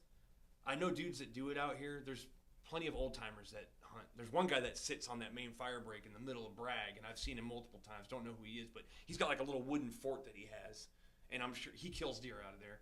but you're not going to see anything really. It's hard to see in the You've south. got to have a target, like they're crossing or they're coming. And then plus or a high ridge. And Yeah. you need to, if you're going to hunt it, like if you go to this place and you're like, man, I want to be here in the fall because it's a good transition area, or you can see the acorns that will be dropping. You need to put it out now. Yeah, so Now, they get used to seeing it. and brush it in well. For lease land, absolutely. Damn if you right. got a feeder, Yeah. a blind is the shit. Yeah, exactly. And it's easier to get into. Yeah. You can And screw on. And you Yeah. can fucking chill out. Man, Yeah. I blind hunted a little bit last year, just when it was I love them, cold especially and with rainy, kids. Yeah. and when your kids or your girlfriend or your wife Right. or whatever. For kids, it's awesome. But man, you get that turkey chair, the turkey hunting chair, where you can like sprawl out in that thing. Yeah. But unless you can, like on post, you can't bait. You're not supposed to. You Right. can't have a feeder. So tree stand's your best bet. Plus, Climber. You'll see a lot more deer up in the air regardless. Climber. Like you wouldn't, if you've Yeah. never been up in the air, you wouldn't believe how much different your perspective gets just 5 feet off the ground. Yeah. And you're gonna see stuff that you normally wouldn't. I So that's love my hunting a opinion. blind, but I don't do it. In special circumstances, like I said, take somebody with me, or it's cold and rainy, and I just don't want to get wet. So I will get, and I've got a good spot where I put my I blind. won't hunt in the rain. Really? Yeah. I'll hunt when it's done. I'll be there when it's going. Sometimes sometimes it's just like I gotta go, because what else am I gonna do? I don't do shit during November. Unless I'm in a shower, I don't like being wet, dude. I hate So to that. answer your question, if you're asking, if you're at a cusp or a crossroads, you're like, oh, should I get a blind or should I invest in a climber? Invest in a Summit SD climber. Yeah. It's not too expensive. It's light. What are they, like $300? They go up and down. They're about 300. Sometimes you can catch get them on used for like sale. a Or, I'll be honest with you, is the guys on our page, man. They sell them all the time. Yeah, at good prices. Like that boy had that XOP climber Yeah. go down. It's like, Yeah, damn, you sell yeah. that thing for $100. Right now there are 5 deer stands. Now I don't leave my aluminum SDs out, but I think there's 3 Summit Vipers. There's one of those Bobcat stands, and there's 2 other like Cabela's, like ultra light, which is a great climber. They stay out. They stay in Fort Bragg. They're growing to the tree I don't see. Like I told y'all, I just don't hunt the same spot. Yeah, Like you're gonna like having the saddle if you can get to where you're proficient at getting set up. Because what I didn't like about the saddle is you have to tie steps, climb, tie steps, climb, and then so by the time you get up in your saddle, I'm already taking a fucking nap. I literally Done 8. I'll almost bet you I can take a set of sticks and a lock on and be sitting in the tree stand at the same time you are. Bullshit. Let's do it. I'm serious. We'll as I film can it. be. We will. Okay, we'll but- go live. Brennan can be our camera. So I'll do film I this. have? So we're gonna have a height. So 20 feet. You're not gonna get 20 feet in the saddle. I promise you, I can. Really? Oh, all right, we'll do this. How many sticks are you gonna fucking Just carry? 4? 4 sticks gonna get you 20 feet. They're really only 3 feet. 4, No, they're 3. like 18 That's inches. fucking Let's do it. okay. When We'll the do season- it. Yeah. Yeah, Well, we'll do. It's gonna cool down because. Yeah. We ain't gonna do it in the heat, but Yeah. I guarantee you, I'll I'll get warn you though. I'll get my climber on the tree and I'll get to that 20 feet. And not only that, I'll be sitting down ready to hunt, chilling. You know how many lock-ons I'll be I've eating hung my in my vegan life? cookie. I promise. I want to see this. I want to see, buddy. Because I you talked challenged me I to challenged it. you a paddle, and I've been surfing, longer. I thought I could smoke him, but it was on a longboard. But he got me. He did get me, and I was like, all right, well, I ain't gonna talk shit. It about was- it. Now, But no, see, it was with that. this, but It we're was. gonna be. I love it because it was you're the confidence you're showing, and I'm like, I'm okay. I've done both. I'm gonna smoke you in that. Yeah. But I Now- love it when I'm like, he's like, "Psh, yeah, like you could never out paddle me. I'm like, okay, it's a competition that if I lose, it's like, You're not okay, losing I'm not really anything. losing. You're gonna get That's shit cool. talked Yeah. to. That's it. But now keep in mind too, you're not gonna go up there clanging and act like a damn idiot. It's gonna be just like hunting. I'm gonna go up And there it's- the way I and always it's- go yeah, up it's, there. Well, that you may learn something there. You may There you need go. to start being quiet too. No, it's sometimes But, yeah. Randy will have a different. He's like, God damn, I hear him climbing, clank, Dude, clank. I took a buddy of mine. And then he one heard the time. cell phone ring. I had to answer it. I had to take. It was a fucking $20,000 profit phone I had a call. buddy of mine one time. He was like, I told him, I was like, look, man, this deer we were hunting. I said, you can hunt. Basically, the wind was right where if the deer decided to do what he had been doing, he was going to go left or right. We cornered him. And finally, when he got in a tree, I texted him. I was like, it's over. And he was like, what? I was like, dude, what the fuck, man? That's too loud. He was like, oh, you didn't hear me. I'm like, Okay. But if I'm usually climbing. If sundown is say like prime shooting time is like 5:30 in the evening, I'm in my tree at 2:00, so I can go in there and play music. We got Brian Ward. I'm sorry if I couldn't. No, go ahead. I want to interact I'm just with people. giving him Yeah, shit. yeah. So we got Brian Ward. It says, I use John's theory of picking a spot that looks deery because it was all new to me and saw 7 does across 3 sits. Yeah, there you go. No, that's another thing too. If your gut intuition is real, like our guts are real. yeah. Man. If you feel it, Unless you're Randolph Wobble, because every time he has a gut feeling, he doesn't go to a spot. He goes somewhere else. He comes back and checks his camera, and the big boy's there. we got 4 people on YouTube right now. I'm not sure. I can't get on Facebook. Don't worry about it. If it's But not on Facebook, I'm sure we got more people on Facebook. I know my kids are out there, so I want to give Brandon, my son, a shout out if he's watching. Hey, buddy. when are you little guys gonna get out we in the gotta lineup? man, Shane's all about it. Because I'm gonna tell you what, John has turned it on since that one day. He paddled. Everybody was crowded on one wave. Surfing. I'm talking about hunting, Yeah. Well, that's why I was like, and we plus gotta get them too, surfing. Yeah. But now I want to get my kids out this Yeah, year. yeah, I'm yeah. gonna put. I have a 2-man stand. I'm gonna put up because I want my youngest loves it. He was with me, man, when I got that. John don't like it. God, man. he loves it. He's hooked. John's like gets out there and he's all excited because it's Yeah. like we're gonna go hunting, and like within 20 minutes he's like, so where are they at? Well, that's the thing. That's and then how he gets my on his son, phone and goes man, to sleep. My son, like, I took him deer hunting last year a few times.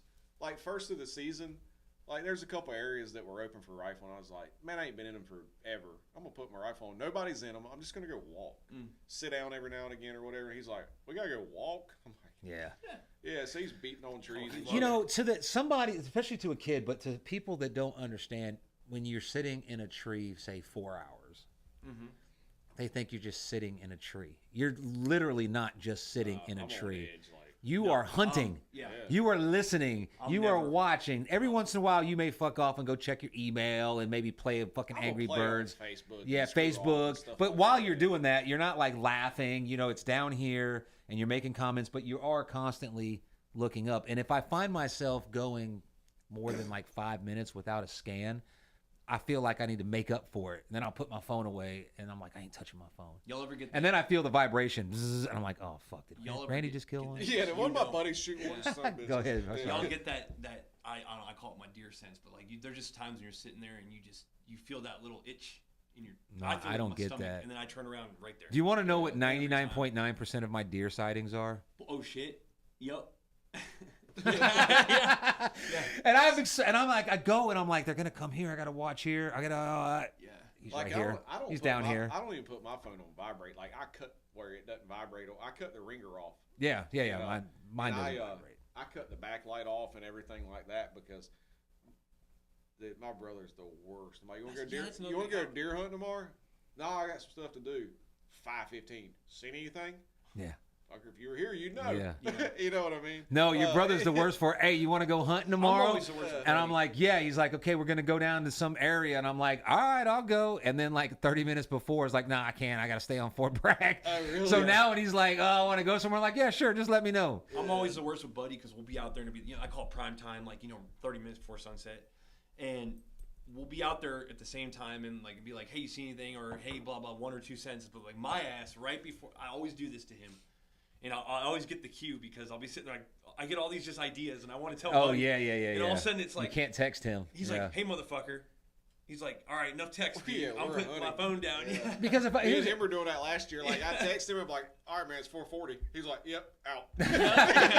Brennan texts like he talks, and most people do text like they talk. That's how you know if someone, you can read the text and you know if somebody's pretending. Yeah. But this fool will be like he's trying to tell you that I got up this morning, I fell down the stairs, and then I bumped I'm my head, detail-oriented. and my wife was mad. See, you could say that in like 2 sentences, but he's in 2 words, like 3-word text. Oh, Blah, blah, yeah. blah, blah. And it's like, Three paragraphs. Yeah. so so you put your phone down and you cut just it keep off. hearing it. Go zzz, zzz. So I'm like, hey, motherfucker. First of all, you can say all that in one text, but it's prime time. Shut up. Yeah, shut up. I've heard that too, though. Where, like I said, that same spot in Louisiana, and if I ever go back there, I'm gonna hit up again. But that ridge, man, and between 11:30 and 12, and I'm sitting there, and I knew I need to be paying attention. I knew for a fucking fact, because here they come. The middle of the day is a kick-ass time to deer hunt Right when I when it's cold. looked at my phone, my boy from California, Cliff, my best friend, Cliff, if you're out there, he watches too. So, but I just gotta give him shit because like the whole fucking time I'm hunting, not a peep. And then he calls me, and right as he calls me, here comes Buck. And he comes and he sees me move and he fucking takes off back over the ridge. And I was like, ah! If it's someone I'm hunting with and my phone rings, like if we're actually there hunting together, like myself or Mike or Dre or my brother or Jason, and my phone rings and I look and it's one of them, I'm like, yeah, I'm getting out anyhow. Yeah. You know, because I mean, if they're calling at 5:15, They killed something. yeah. Like I told y'all, I called my brother when I Last year, Randy, we were hunting and it was windy. What? See if I can pull up the Facebook. Yeah, so go we ahead. can It's not on interact. there. It's not. Yes, because it's not live for some people are reason. starting to hit up our YouTube. Yeah. Well, we'll work on that. If we can't, I'll do a test run sometime this week, and you might see me come on and be like testing, you know, whatever. But Well, see, Me Facebook and- does this thing now where it's It'll just putting the hide most stuff. relevant shit. Yeah, so I wonder Yeah. if we're hitting on there. Hey, if anyone's on Facebook, watch them right now. Sorry if you're asking questions, but hop on over to the YouTube if you want to interact because we got the chat pulled up and we're actually doing Q&As Yeah, if anyone sorry. wants to. So. and we're supposed to be on Twitch too. On Twitch, yeah. I don't know. guarantee you, I know for a fact John's trolling us, right? He's like, I got these old boomers on this fucking. watch Probably, this but we're shit. not watching It's the it, so fucking we don't boomer hunting know. Show. Yeah, John always Yeah. clowns us, man. It's great. He always makes fun of us. It's funny. I was hunting with Randy last year, and it was rainy. Well, it stopped raining, but it was real windy, and that's one time that you'll see love me the not wind. go. I don't like hunting when it's real windy because I used to be scared about loving too. I Yeah, don't man, I don't those see trees. shit. So I'm psyching Randy out pretty much. I'm like, I don't want to be here. The sun's going down, but we still have like 45 minutes or 30 minutes left of daylight. But I'm like, man, there ain't shit moving. Even though I saw those doe, I think it was the first time I saw those doe, the first time I hunted this spot. But I was like, I'm going. He's like, nah, man, the sun's going down. I'm like, well, you can stay. I'll see you later. I'll meet you at the truck or whatever. And then like 10 minutes later, he texts me, buck down. And I'm like, bullshit. And he's like, I think because Randy will do that. He'll be like, oh man, I just shot the deer you're after. And he's like, and he'll get where I'm like, okay, I don't know if he's fucking around anymore. And he is fucking around. But no shit, he was packing his shit up. Like had his crossbow. He's a crossbow hunter. And he was packing his bags up and he turned around and fucking deer right there and he shot him. But yeah, that when that text comes through, I'm just like, oh Yeah. man, please. Just man, it's weird out here because I was in EE at my pine tree. I have a spot above a food plot that I shot. Always That shoot should doe be out easy there. to find. There's not many pine trees in the EE. I know, right? not a lot of, but one day, Right. man, I got up there and it was a perfect morning. It was it was 2 Novembers ago when we actually had a fall where the leaves changed and were beautiful and it was cold. And I'm up there, man, and I thought like this is gonna be the morning, but I was wrong. And I got down. I'm making all kinds of noise. Got down around 11:30, and Chris was with me. He can tell you this because he's a witness to it. It's hilarious. He's across the food plot, and I'm sitting there. I'm just frustrated, so I'm making all kinds of noise. I'm like, fuck that. I'm getting all. And as soon as I went down, like I took my tree stand off the tree and I'm, tightening it up. And I looked up, there was 6 doe, like right in front of me. Like they were just chilling there watching, like, what the fuck is this guy doing? And I was like, and so I'm like, I'm getting one, man. So I go to grab my rifle and like, there's 5 of them took off and there was one still sitting there. And as soon as I pulled my rifle up, she went and took off too. But it's just, it's weird. Like they're curious animals. They are curious animals though, because I could have grabbed it honestly. If I would have went and rushed it and tackled it, I probably Should have. have. That would have been more manly. Yeah, that would have been funny. Kill but it with a yeah. knife. that- I knew that's this true. guy that said that Yeah. I don't believe him, but he swears. I think We it was knife up in kill a Maine deer. where No. the deer was underneath him and he was only like maybe 10, 15 feet up in one of those like wooden stands and that he jumped on its back with his Bowie knife. And I'm like, That son of a bitch. bullshit. Yeah, he'd hit the ground. That deer would have been, Yeah. that deer probably hear you. I don't know. I don't He'd believe He'd stuff have heard like the that. stand creak. Yes. That would have been gone. Yeah. I had one time, man. You talking about wind? If it's windy, I thoroughly like hunting. They don't like because to move during the wind, bullshit is though. the exact opposite. Okay. You're Okay. You just- heard it here.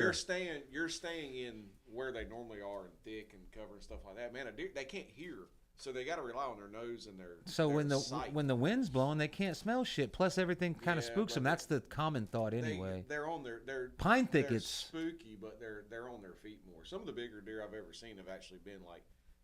All right, windy we're hunting and, wind. and different. I'll things I'll like try that. anything. Which you know? I mean, everybody's got their own way of hunting. Everybody has their own confidence and stuff. Man, But I try it all. If I've never done it, if I've heard one thing, like I hear that all the time. Oh, biggest deer I ever killed. Most of the big deer I kill are in the fucking pouring rain. So I've hunted rain and suffered, and I never see shit. I've never seen. So I'm a kind of deer- done with the rain. After the rain, Exactly. yes, or before. Yeah. or before. And that's where weather comes into a really big factor. Man, you see all these people like, yeah, man, I'm taking a whole week of November 3rd through the 10th off. I'm like, You know, you want to. yeah, why don't? But you don't hunt the moon cycle, and you don't believe in it. Do you believe in it? Because I'm gonna tell you what I do. This is what I do. What would a deer? What? Now, Because it changed. Look, it literally affects the tide. If you believe in space, it affects the tide, and fishermen rely on it. Yeah, I understand that, but what? And I understand that it has some type of effect on everything on Earth, including deer, birds, squirrels, fish.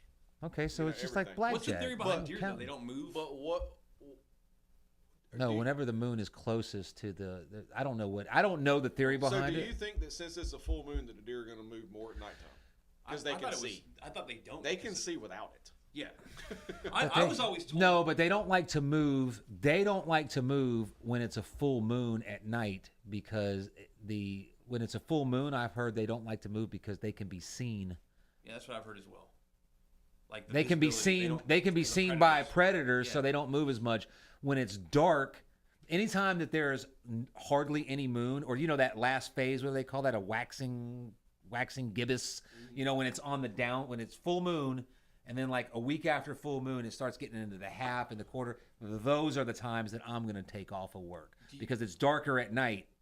I'm gonna hunt pressure. I don't give a shit what. Yeah, pressure. That's what I was saying. Every time I see a lot of deer, Barometric pressure. Yeah. I check the pressure. Well, also high pressure. cold snaps too, though. Well, a cold snap is high pressure. Yeah, right. Gotcha. And rain, warm is low pressure.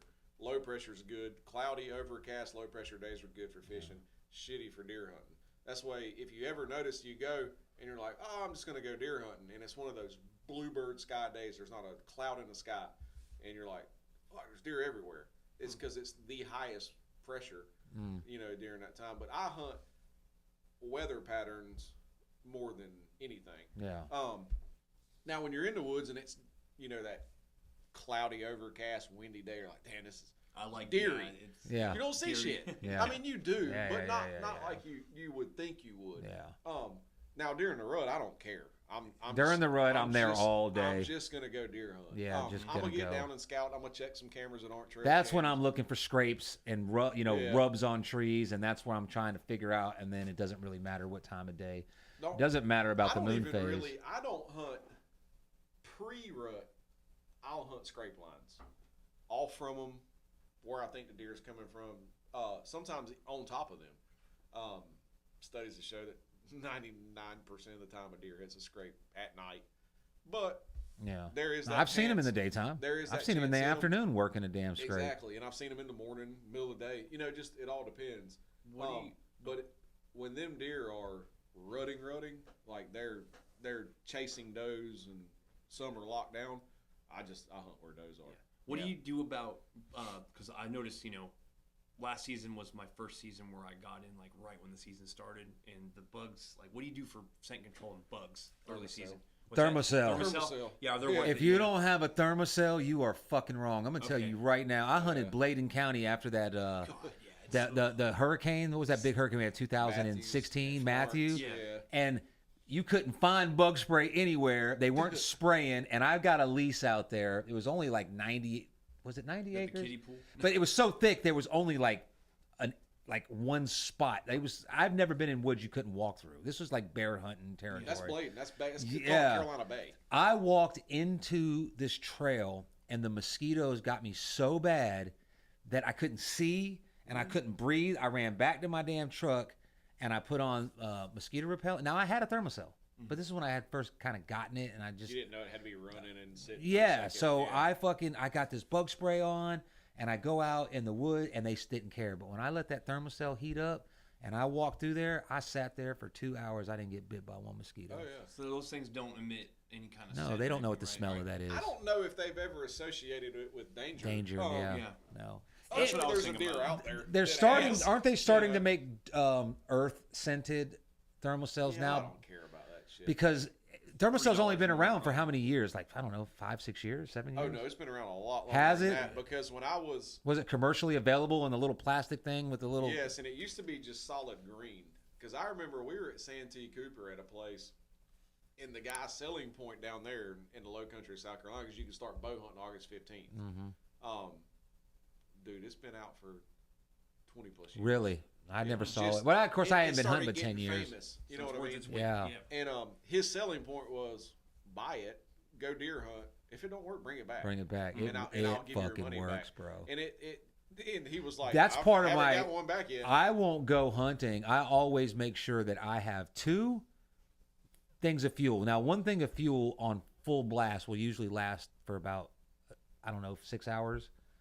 It's quite some time. It's a long time, but I always check my bag and I always have I 2 have an things extra of one gas. in, and then my little sack Yeah. thing's got And when they get like that much, I take them out and I put them in the inner part of my bag. So if I ever run out, I've got like 6 like quarter filled ones. I fill my own. You fill your own? Yeah, 'cause you can get Willie the little does that. butane thing and just go Yeah. to Walmart. You get a big tube of them. Yeah. And you can fill your cartridges up. Yeah, for I for don't- Harley I'm too Davidson. lazy for that. You I don't have a usually. thermocell? No, last year I Oh just, my, you what need to worked get for me one, was bro. I use a turkey net when I bow hunt early Piss season. on that. No, fuck that.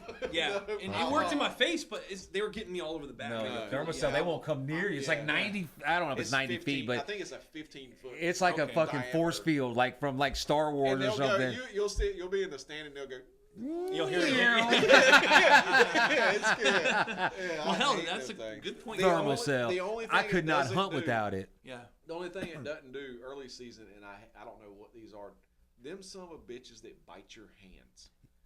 Like gnats. It's like burning. It's- like, yeah, you get yeah, out there gnats, and yeah. you know, and it's of course they start when the Well- you know, and the old saying is, and people can say, I don't know if you've ever noticed this, but early season, and what I say from early season, basically from opening day of bow season until what people call the myth of the October lull, which that is a myth. I don't care. Or the second rut. I don't believe in the second I do rut. believe in the I second don't rut. believe The in October second lull rut. is only thing the October lull is just you've been hunting, so now they figured your ass out. Yeah, So there's Yeah. you're there's hunting the some- same I've spot, I've never eating had Viney no sausages and October crackers and exactly. shit, and they But, know you. But when in the early season when the tree frogs start going, that's when you see deer. Yeah. And at the same time, you start seeing deer, and you're sitting there, and you're like, Well, scratching where your where hands were for you big at bull on the seeds. when was it Randy started that thing last year about me wearing gloves and it was hot outside? I don't go Oh. in the woods without gloves on, and I just and use I gloves was just- that's surprised. just the military. I was surprised at the when he was like, his a lot of times, wear 'em. a lot of times he runs off with some bullshit like with the guidons. I don't remember that. Yeah, if you're in yeah. the military, you know what that means.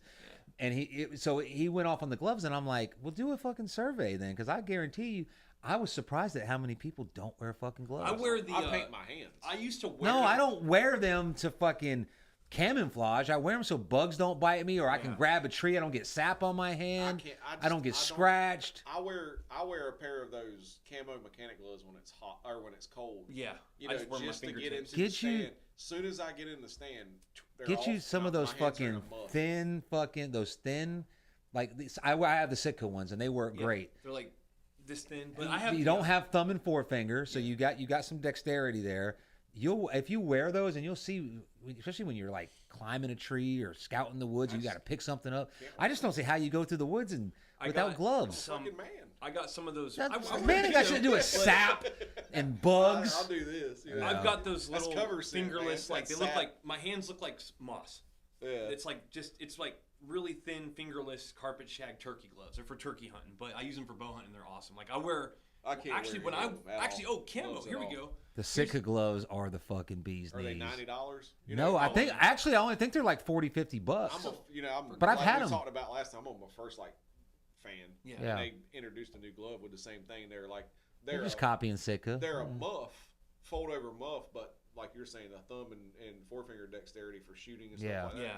They're $75. Yeah. Fuck Yeah. that. I was It's like, worth it. No, Do it. No, hell You'll no. love putting them on. No, I have a When you muff, paid and $100 for a pair of gloves, not only will you take care of them bitches, because I've had my gloves There's for like three. This would be the fourth season. the heated vest. There's nothing better than Yeah. doing that. Heated vest, man. That Yeah. I know thing's they so too, awesome. $100 There's out there, nothing bro. better when you've got. I got the Fanatic. I got the Fanatic jacket, the Fanatic bibs, and I got the Fanatic hand muff thingy That heated and a vest. heated jacket. When it's 23 degrees outside and your feet aren't even cold. Yeah, I look like a kid off a Christmas story. Yeah. But I'm fucking comfortable. Yeah. And I don't Yeah. care. Like if one walks out, I'm probably like, figure out how to shoot. this Yeah. thing. But I practice with it. No, all. I shot Yeah, I shot practice my with your first. gun, that's I another shot thing. my Yeah. first buck with a bow, an 8-pointer, wearing that Fanatic. when your adrenaline's going and and you got a mission, you don't pay attention. Yeah. You don't pay attention that I pay attention that I'm standing 30 feet in a fucking platform without being harnessed to the tree. That's a big one. Only on Bragg am I harnessed. For new guys out here who are tuning in, we try to help out. Like everyone's like, oh, you shouldn't give away. Fuck that, man. My whole point is if you know knowledge, what's the point of knowledge if you can't? They didn't know. Give away the knowledge. They just don't want you to give up their spot. Yeah, that's the thing too, man. I don't care, and it's just like fishing.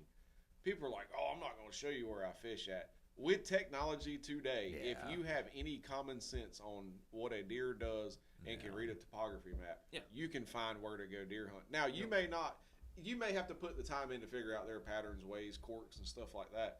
But there's not a secret spot on base. No. If you get somewhere, man, I bet nobody's never been here. There's been 40 people. Yeah, but I think what it is, and it's not that it's a secret spot. It's just a spot that a guy goes to all the time. Well, that's retarded. That's just him. Some guys hunt that way. I know guys that fucking only hunt in shoot houses, the same shoot house over the same fucking food plot, and they watch deer. And to me, it's like I always say, it's like shooting their pets, but that's how they hunt.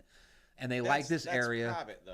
That's private. But I mean, like on Bragg, they got the same tree. It's produced for them. Maybe they could kill more deer, but they're killing good. Some of these guys that are not complaining, they're like, don't give away the spot. They shoot good deer, and you know some of them. Yeah, but at the same time, man, if you go and... You know all of them, actually. Yeah, probably do. If you go and here's the tree you climb, and the bedding area is right here. That's a little close. Food's right here. Okay. Yeah, I got you. And food's over here, and this is the tree you like to climb. So you're going to hunt it on a north wind, a south wind, an east wind, a west wind, a north. So there. Sometimes it just doesn't matter. Sometimes, especially, it always matters when you don't. See if you're only trying to get 120, 130 mature bucks, then yeah. But some of these guys just want to shoot a fucking deer, bro. Dude, a fawn knows that if she smells you, to leave. So when you're in your tree stand, let me just tell you this little story. When you're in your fucking climber, because I don't hunt anything else but a summit climber, and you got to take a shit, what do? Hold it. You hold it? Mm-hmm. Okay. I'll piss out the tree. Okay, well, it's 90% ammonia. Yeah.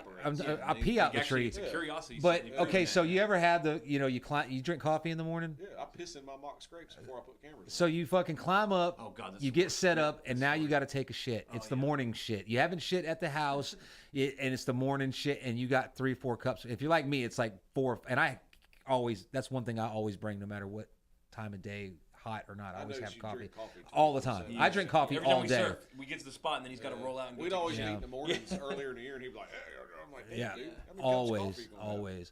So you got to shit. You got to climb down your shit. I got tired of climbing because it always happened to me. I will shit in my tree stand with what I call my portable. I got a portable porta shitter, a tree stand shitter, and it consists of 4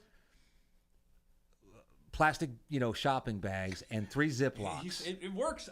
And he did it this year because he had to climb in. I almost shit myself, bro. It's funny. Okay, so here I am. It's gross, but 20 feet shitting in my fucking my portable shitter, and a fucking deer, a young deer now. It was a doe. It might have been a button buck. Stopped looking at me. What the fuck's this motherfucker doing? You see what I'm saying? So younger deer, they don't really care, man. They probably don't know what the hell they're witnessing, so they're curious about it until they realize that motherfucker's he sees the whites of your eyes, which is normally what scares other mammals is the whites of your eyes. Oh yeah, you can kind of that's a big thing. Yeah. Bow hunting is the bill of your hat. Yeah. If you get in a tree stand and put a face mask on and hang your hat up, you're doing yourself an injustice. Yeah. Because your hat will save you mainly from does. Dude, but how do you fire the bow at your bill? I'm talking about when you're just sitting there, yeah. When you're sitting there in a deer, and she's sitting there and you just make that stupid sound and she's straight at you. Yeah. And you can just nod your head down with the bill to just break this area up. Yeah. Hide the whites of your eyes and stuff like that. That's it, yeah. And you're blinking. But also, a lot of people don't realize when you draw your bow back, and your string's coming off your cam, and it's coming into the corner of your mouth, all you have to just pretend this is your string. Yeah. All you have to do is this. Yeah, I guess you could do that, yeah. And that's 90% of the time what I do. I remember they used to make, I don't know if you remember this, they used to make hats with half a bill. Yeah. And they were bow hunter hats. Hats. Yeah. And I'm like, And I bought one. I was like, How that's many the guys coolest- wore that to church and Yeah. never wore it hunting Yeah, that's with the their Sitka? yeah, with their Equinox vest. jacket, yeah. But I thought that was the coolest thing in the world. Was I used to watch this show, and if you never get on YouTube and watch it, it's called Whitetails Eye to Eye. And this guy is he's a ground hunter. He stalks whitetails. He's shooting whitetails, like mature, like really good deer in standing corn, walking up to them. Damn, that's 30 dope. feet Wow. and killing them. Yeah. But he had that little hat, and I was like, man, that's the coolest freaking hat I've ever seen. I worked for Teddy up there at the Archer Clinic. He got some in. I was like, man, I'm getting one. I got to stand. Me and Bennett told her. Matter of fact, we were in a place. No, we went hunting that morning. And I was like, man, let's just go kill a doe. And a lot of people don't know Bennett don't eat a lot of deer meat at all. I don't either. He's like me, but I eat a bunch of deer meat. Mhm. But at the same time, I'm a trophy hunter per se. Yeah. But I like eating meat too. We hunted that morning. I think it was the year he killed the big 8. One of the big 8s. Which one? Yeah, one of them. And we were sitting around. We were at headquarters. We went to McKellar's and ate lunch and stuff. And I was like, man, I want to go kill a doe tonight. And I know where there's some at in a food plot. And he was like, all right, come on, let's go, buddy. You know, so we go. So he gets on one end of the food plot, and I get on the other. So if they come out, one of us is going to get a shot. Well, they come out under him. But the way the trees are, he can't shoot them. Mm-hmm. So I text him, I'm like, hold on. He was like, what? And I ended up shooting one at like 79 yards. Oh, Friggin' shit. smoked her. Jeez. Anyhow, Yeah. I remember a doe could come, a small, like fawn had come walking out. And I had that hat on, and she did like that. And I was like, You couldn't hide your eyes? yeah, I was like, you know, it just, so evidently that it's a good idea when Yeah. you start thinking to draw back. But I use my hat literally as camouflage when I'm bow hunting, because when a deer's right there, man, and you've got your hat, you know, like that, because a lot of times when I see a doe and she's going to work in, especially bow hunting, because a lot of times you're on the food source in the rut, because that's where you need to be, because that's where the doe's spending most of her time. That's where most of her scent is being left as well. So that's where he's going to come check when he's scent checking the sides of, you know, bedding areas, food area, where they're eating and stuff like that. So you're basically right on top of where the deer want to spend a majority of their time while they're on their feet. Yeah. And so that hat becomes a pretty pretty important thing, because as soon as I see a doe and nothing's behind her, you know, I'll have my hat like this, but that's one of the first things, I shove my hands behind my bino harness and I sit there. Just to be, yeah. So, and I've got my phone. I use that. If y'all don't have one, you need to get one, dude. Do y'all use binoculars? No. I don't. I should. I use a rangefinder. I just don't use You know binoculars. how many deer Yeah. you miss because you don't have binoculars? Yeah, I I've heard that. Just Well, seeing them. If I see movement, I mean, my vision is just now starting to like go. If I see movement, Get binoculars. I actually have some. Like, what do you- binoculars. I don't care if you've had the best. I'm eye vision I'm in the hunting. world. Look, You I'm can't hunting in see. areas where really I'm not able to see 100 yards. I can't take the shot. I'm usually in a thick area where I'm looking at like maybe 80 yards tops with a gun. Even at that, you can pick out stuff. Even I understand what you mean, because I used to be the same way until someone told me, said, you need a pair of binoculars on your chest at all times. I mean, I've got them. I do have the thing them. I like about the bino harness, there's a ton of them out there. I just like the marsupial gear because they're you know, I think they're veteran owned, and they're handmade. You know, you can talk to the guy and everything like that. It's pretty cool, but the way they're set up, they flip down this way on a magnetic, so they don't ever fold back up. Yeah. So and they have a mesh on the back, so I stick my cell phone will be like this, and so I can just look down if it lights up or something, and I just stick my hands underneath it, and then I got my rangefinders on a tether on my right side, because I hold my bow with my left. So if you have to drop it, you can. Whatever. Yeah. I got my same thing. I got it hooked to my like button right there, and the rangefinder. And if I bought a new safety harness last year just because I didn't realize you were as bad as I am about wearing a harness. I'd always wear one, but I was like, hell, I've got this one. Ain't nothing wrong with it. I'm used to it, man. I know where everything's at, and but yeah, you're supposed to like throw them away every certain time. Yeah. Really? This one I've had since like Maybe I'll buy one this year. 2010. Yeah. If I if I'm gonna wear a time. harness, I can't. I got to get the high speed one. It's got to be comfortable. Mine, I love that one. I've got is, and I'll send you a link. Or it's the Hunter Safety System, but it's the Bottomlands camo, but it's like real thin, and I think it's called the Pro Series. Has you can hook your binoculars to the center here. Has a zip out pocket here for like your cell phone and stuff. This side here has actually a charging port where you can put a battery and crap. Oh in. yeah, I But got it's one like of those. Yeah. very, very thin, like mesh. So the Okay. air flows through it. In the, See, the early season. And I stuff. use the generic one that comes with my stands. Fuck I put it under that. my gear. All Like, the I always put it buckles under, and I shit. hate it. Ah. But when I God when I forbid do you use it, actually though, fall out and see, you get stuck in that thing. It's gonna cut off every Yeah. circulation. Yeah. You're gonna be die You're hanging gonna be there. alive, but your legs are never. Yeah, So yeah. definitely invest in binocs, a good safety harness, and rangefinder too. I started recently using a rangefinder. I always use a Rangefinders. rangefinder, Yeah. but I have And I don't binoculars. even- and I don't really range animals as much as when I just get in the tree. I'm like, well, that tree's 30. My son's on. This right one's 20. Is he? What's up? Which It's one? Shane. Hey, Shane. What's up, He Shane? said, hi, Dad. This is Shane. Yeah. I'll use a rangefinder. What I'll do is I'll get up mainly and I'll do, okay, that tree. Yeah, And same then, thing I do. so I know where my circumference is. But I might do that once or twice an hour because I forget. I do too. Yeah, Or- I'm like, what was or that it's- tree again? Was that 40? Or it's just Yeah. a confidence thing. Yeah. It's kind of a repetition where if you know that oak tree, if that white oak's in front of you, you're like, all right, I range it enough. I know that's 25. Yeah. And it also gives you an idea of like, okay, well, that's 25. About Yeah. that is too. And my sight, like I said, I don't use the one with the 3 pins. I don't like it confuses me. So I I have use a- the one you got to move up and down. I have a 3-pin now, and the reason being is I had a single pin, and I was a big advocate for single pins until I really started bow hunting. See, that's And yeah. when a deer comes busting in there on a doe and they scatter, and he's like this, and then he runs, and they're coming back by. Well, he was 20 when he stopped, and then he was at 35, Yeah. and then he was at 42, and I was like, man, the hell with this. I just I'm gonna get forget rid which of it. one is which, even though it's easy, 20, 30, 40, Yeah. So but what I did is I think mine's an HHA, and I bought the thinnest pins, like the .95s or something like that, whatever they are. And the first two are stationary, and then the bottom one's a rover. So I've got, in my bow, and I'm sure there's, nowadays with the feet per second, they're all about the same. My bow with a 20-yard pin, my bow with a 30-yard pin shoots half an inch high at 20, half an inch low at 40. So I don't have a 20-yard pin. I have a 30, right. a 40, A half and inch then ain't shit. and then a 50. Yeah. And then that one rover pin goes from 50 to 70. Well, you should probably set yours to where when you aim dead center, it shoots about 6 inches low. That way you don't shoot over deer. Probably a foot. A foot? I'm gonna start aiming at their knuckles. Just yeah. Yeah.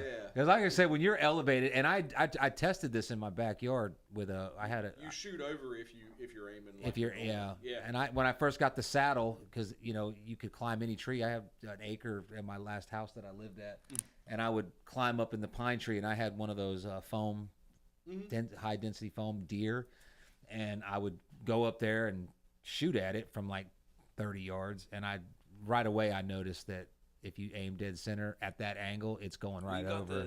You've always got that. What's it called? There's a term for it. I don't have the time to figure out that. Yeah, that's like I It's call it for- the it's like angle of the dangle, but Yeah. trying to figure out the gonna math and all have- that it's- shit. it's the mirror. I figured it out. Yeah. I did it. I sat down one day with a Cabela's book and I ordered a rangefinder that does this shit for you. Oh, yeah. there you go. Yeah, You hit it. Randy, I think You're Randy right. uses his golf one because it gives you that because it's a This one, yeah. this is a loophole. No, I'm sorry. It's a Swarovski. And you hit the button and it'll tell you 32, but aim like it's 15. Well, I got to get Oh one wow, of those. that much, huh? Yeah. Yeah, I because bought mine when I was married, and my wife at the time was there, so I ended up getting like not the best one and not the worst one. Yeah, And don't ever take your old lady hell's- shopping it's for like, it's hunting like gear. hunting with the game warden, man. Yeah. yeah. Hey, But look, if- we're at 2:22, man. yeah, We got to if- wrap this up. I've been up since 4 this morning. If you get the one I want, definitely don't take anybody you don't want. Yeah, You don't yeah, want yeah, somebody yeah. knowing. Jody's on there. Yep. Hey, So, baby. Shout out Shane, Jody, my son's on there. But, So Jody, I'm gonna tell you, last year we met at this time last year. It's almost been a year, and at the time I was pretty open about I've been through the whole what time you coming home? You know, what time? Okay, when you climb down, we're gonna go meet so and so for dinner. And I'm just like, I said, look, that ain't never happening again. Don't make I them said, plans. and she was legitimately like, who the hell would complain about that? Blah, blah, blah. Like That's she how liked it, winter is. and Yeah. but I thought that's bullshit. Like that's your representative talking. Like, Yeah. hell yeah, I'm 100%. you know, when you're first dating someone, it's your representative. You know what I mean? Everything's cool. Yeah, everything's cool. Yeah, It's fine. Yeah. So I was like, but I was like, we'll see what happens come November. And she was cool with it. She was cool with it. Same thing with surfing. And Yeah, that's, You you know. just can't, like, even with Shane, like, I take Shane with me. He's the one who's really into hunting. I want to get him out this year and really, I want him to get his first deer. yeah, But, you know, I was like, we got a deer, bud. We got to go to the gut shack. And, you know, you can never say, okay, I got a deer. I'll be home in 2 hours. Because you just don't know. It could take you 20 minutes to gut that deer. It could take you freaking 3 hours to gut that deer. You know? Yeah. I Ain't run into taking me issues 3 sometimes. hours. Like, you ever run into issues at all when you're, like, just with, like, you know, getting I the told deer? you I was the young kid at the hunt. Oh, so you were the one who always, Yeah, if, we used to. if I get into like an hour and a half, that I'm taking I what's don't- exposed and the rest is Well, going no, I in mean, the gut not pile. gut. If you're gutting the deer is easy, but, like, No, Yeah. I'm No. not like boasting or anything. If he's not hanging in the freezer in 10 minutes, Oh, that's quick. Something's Like, going. You know, bad. I probably could, but most of the time is spent bullshitting Yeah, with the that's- next Yeah, guy. and we do that too. Yeah. But like legit, my brother could back us up on this, and Jason as well, the boy I hunt with. That place in South Carolina, the last year we hunted there, I was 15. I hunted until duck season came in. I killed 51 deer that year. jeez. And the reason being is because the doe population was so crazy. Like we had a bunch of doe tags. Well, all the adults were like, "Go kill them. We're gonna drink. We're not Yeah, with yeah, our yeah. wives. We're gonna go drink beer. Yeah. Y'all kids have Oh, fun." and you guys are like, woohoo! But when they did decide to hunt, they were old school and they knew how to. Especially my dad and Uncle Randy, and even my Uncle Dean. He's. I met Dean. Yeah, they're legit. They know what a deer's gonna do. Does he have a and, nickname? Something to do with gambling? My Dean? Uncle Does, Dean? does Dean have a nickname? Like But he's got a lot of nicknames. We'll talk about that. Las Vegas or something? He's go to Vegas a lot. He's, yeah. Because my cousin Tony, Diamond or something. I can't remember. Probably Diamond Dean. Yeah, Diamond Dean. I think that's what it was. Yeah, but I know Dean Malenko, but well, wasn't he a when we wrestler? were when we were kids, like no bullshit. There would be nights where myself and Jason and Chris would be at the skinning shed, which we had a nice skinning shed with winches and walk-in freezers, and the guys would be right there cooking and drinking and stuff like that and whatever. In between the three of us, we'd have to clean 40 deer. Damn, Yeah. dude. That would, So it was either stay up all night or get. Are you really talking efficient. about gutting, skinning, and hanging? Or are you talking about butchering in 3 I'm hours? just talking about the whole process. Like, getting to the skin shed, like, you never know. There might be someone there you're going to Oh. bullshit with. You got to wait for the game Oh warden yeah, to show- yeah. That's what I meant. different. Like, I thought Yeah, you yeah, meant yeah. once he's hanging. Once he's Like, hanging and you're gutting him, I'm like, dude, you're doing no. something yeah, wrong no, there. it takes. Yeah. I've gotten, like I said, Now, if I got to cape out a deer, that's going to add. But still, Yeah. I mean, realistically, if you do it, I mean, you're 30 minutes. yeah. You know what So, I mean? Yeah. But I've gotten even lazier, man. I don't know. I know some of these guys. They go to Mr. Barnes, and he does processing. I go to I take him to my cousin. I've dropped them off before. I'm like, Mr. Barnes, I'm sorry. I've got somewhere to be. Yeah. But the next time I do it, or my wife's got something going on, I'll call Mr. Barnes and be like, hey, you cleaning deer, and I'll go help them clean deer. That's what I all miss night. about You know what I Chase. mean? They like when you drop Chase them off. was here, Yeah. he lived on Fort Bragg, and you just take the deer and drop them off in his front yard. Chase That's it. Higgendorf. Chase Hilgendorf, yeah, you Hilgendorf, just drop them off in Oh, his he front yard. processed them? He processed them in his house, and he processed them good. Base. On base, out of pretty- military that's- housing. that's good gas. I pulled up there one day, there was like 6 deer just laying in his front yard. And I think 2 days later, I had everything that I wanted. And, it was a good price. I don't remember I don't want to call him out if he charged you guys more, but I think I paid like Yeah, see, 60, mine- 80 bucks. Mine are either, Yeah, going to hang or sit on ice for at least. I do 6 That's Nice, not good for yeah. him.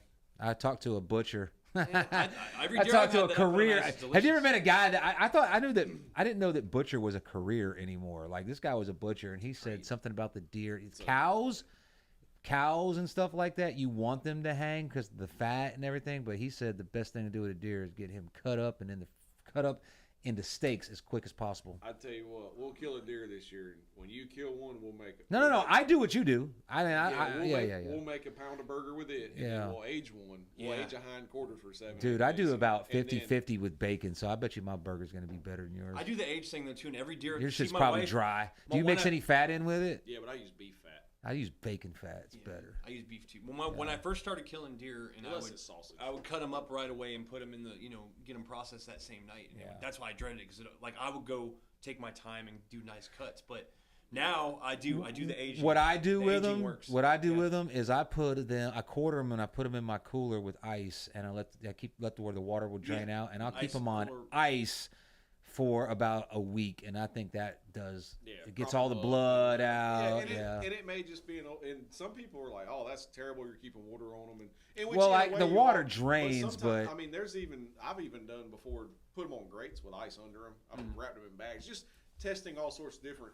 I put salt on the ice too, because it's salt. It keeps it colder. It makes it stay. Ice cream salt. And not only that, salt pulls out the blood. Yeah. And the blood is what's gamey. And if you like a gamey taste, that's on you. I don't like a gamey taste. I don't do all the bull, like all that fancy like cube steaks and all that stuff. Dude, I got a bunch of breakfast sausage and hamburger meat. I don't even have breakfast sausage. Like if I take it to Mr. Barnes, he's like, "What do you want?" I'm like, "Backstraps whole." Yeah. Grind the rest. Yeah. Because we eat like literally, like no exaggeration whatsoever. The only red meat I buy is a ribeye.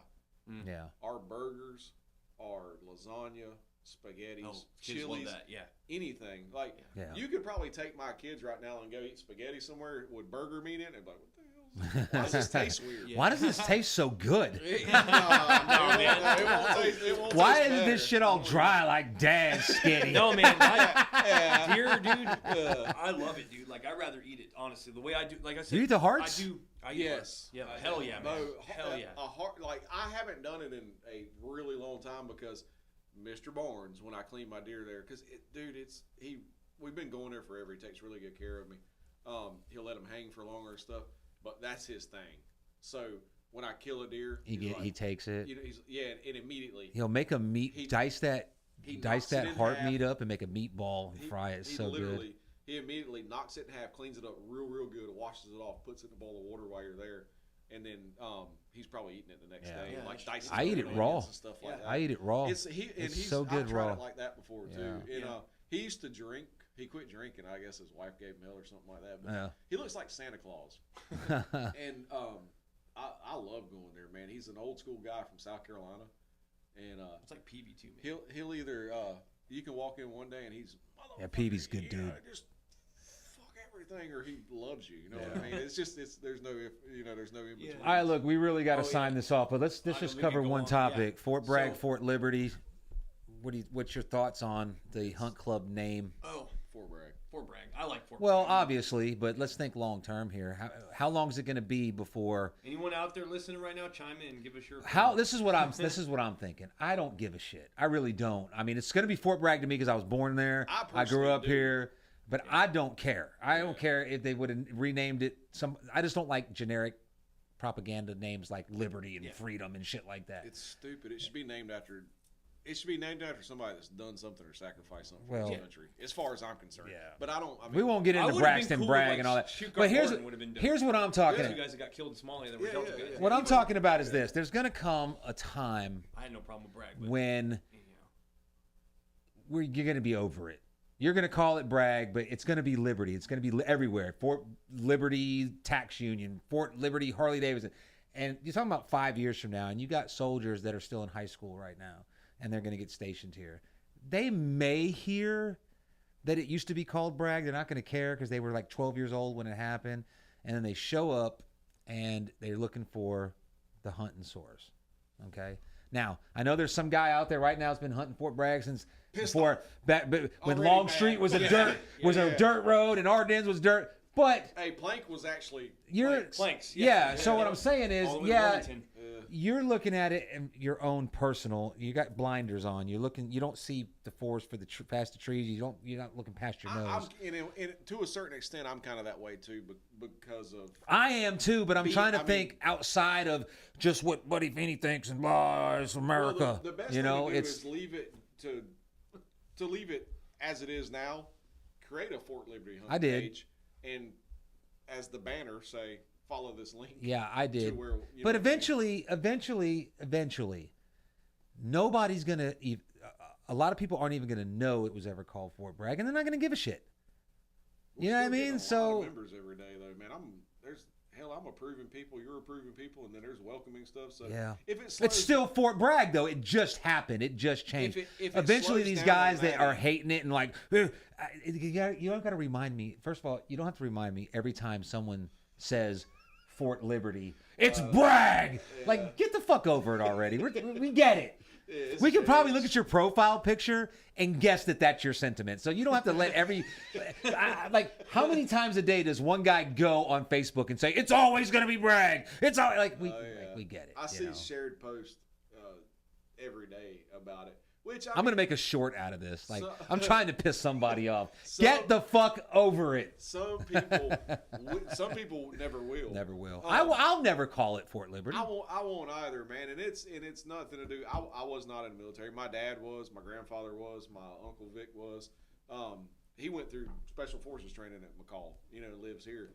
But you are right in the aspect that one day where the generations before us, like to 4 us, years. That cycle is going to be to the point they're like, in no offense to anybody, I have kids myself too. Kids are fucking stupid. Yeah. And they're like, what's Fort Bragg? Yeah. So, and it will to them, it'll always be Fort Liberty to them because they never knew it as Bragg. Right. Here's the way I look at it. I'll call it Fort Bragg to the day I die. It has no sentimental value to me. I don't give a fuck. Yeah. Okay, I don't care who it was named after. He was a good guy, bad guy. This is why. If Brennan would have introduced me to you last year and said your name was Jake, right? Mm-hmm. And then after talking to you 3 times, I found out your name was actually Jonathan. I'm still going to call you Jake. Yeah. That's just how it goes. Yeah. It's me being lazy. I'm going to call it Bragg, but I would say that what you're probably going to see in the next 2 years is a Fort Liberty / Bragg. It's going to happen. I don't want to lose potential people coming in and learning about Fort Bragg and hunting just because my opinion or your opinion. You just got to, you know what I'm saying? You have to follow times in this scenario, because if you're doing it for the masses. Yeah, I'm not doing it to conform. I'm doing it because, like you said, in 4 years, no one's going to give a fuck. These new people, these younger people coming in, they're not going to know what Bragg was. They're not going to care. And it's not you. Obviously, there's people out there that take it upon themselves to educate those people by posting, it's going to be Bragg forever. I don't have time to do that. I just want the guys to come in and hunt. You know what I mean? And get on the page and keep it going. I think too, man, Bragg's big, but Bragg's small. Yeah.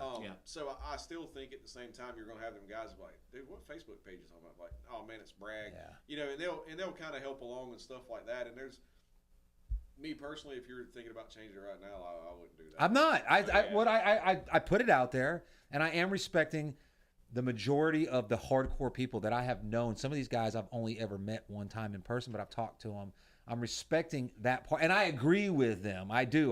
Don't want to change the name. Yeah. But I have to look past my blinders. Like most of us walk through life with fucking blinders on. We see things the way our way is the best way. I guarantee you my grandmama makes better sweet tea than your grandmama ever did. I guarantee you. Yeah, I'll disagree with you. Yeah, exactly. She used lemons and oranges. You see what I'm saying? That was the best thing ever in the world. You see what I'm saying? So everybody's got their own little thing, and I just this is more of, this ain't about me. You know what I mean? I've been accused that the Fort Bragg Hunt Club's for me and my homies, and if you disagree, then I kick you off. I only kick people off when you're being a cunt, really. Yeah, and I've kicked a lot of people off that are on the whole work for $25 from home. Yeah. Some bitches are crazy, and the 2 dudes that one time they were like, I did take down. You got my deer stand, and you come by and told my old lady to kiss your ass, and then my son. I haven't run in. Yeah, dude, I started into that. Like arguing, posting pictures. Oh yeah, or taking pictures of vehicles. Because I text you and I was like, "Whoa, what the hell?" Take it and down. You're like, "Man, let's delete them." I did take down the. Somebody made a post about the Jason Aldean song. You know. Yeah, I could care less. Yeah, I didn't care about that, but it went. How did it go? It went. Oh, it was, if you think Jason Aldean's offensive, let me introduce you to David Allen Coe. Oh, yeah. Now, if you know who David Allen Coe is, you know where it goes. you know where it goes from there. So I was about to respond to the guy because he reported it, and I was like, nah, fuck that. And that's how I am, but you have to think of the recourse. And I took it down. If he decides that you personally, you started this page, you're the admin to the page. It's basically your page. I don't want to be associated with that. I don't want to defend it. Whether you defend it or don't defend it is, it could come down to the point where if he really wanted to be a son of a bitch, he could get you shut down. Yeah, he could get you in a bind quick. Well, I'd never worry about that because if that's somebody's course of action over something like that, let's go for it. Well, but you have to. It was really a thought about it. Yeah, I took my blinders off and I was like, you know what? I know who David Allen Coe is, and I know the fucking lyrics.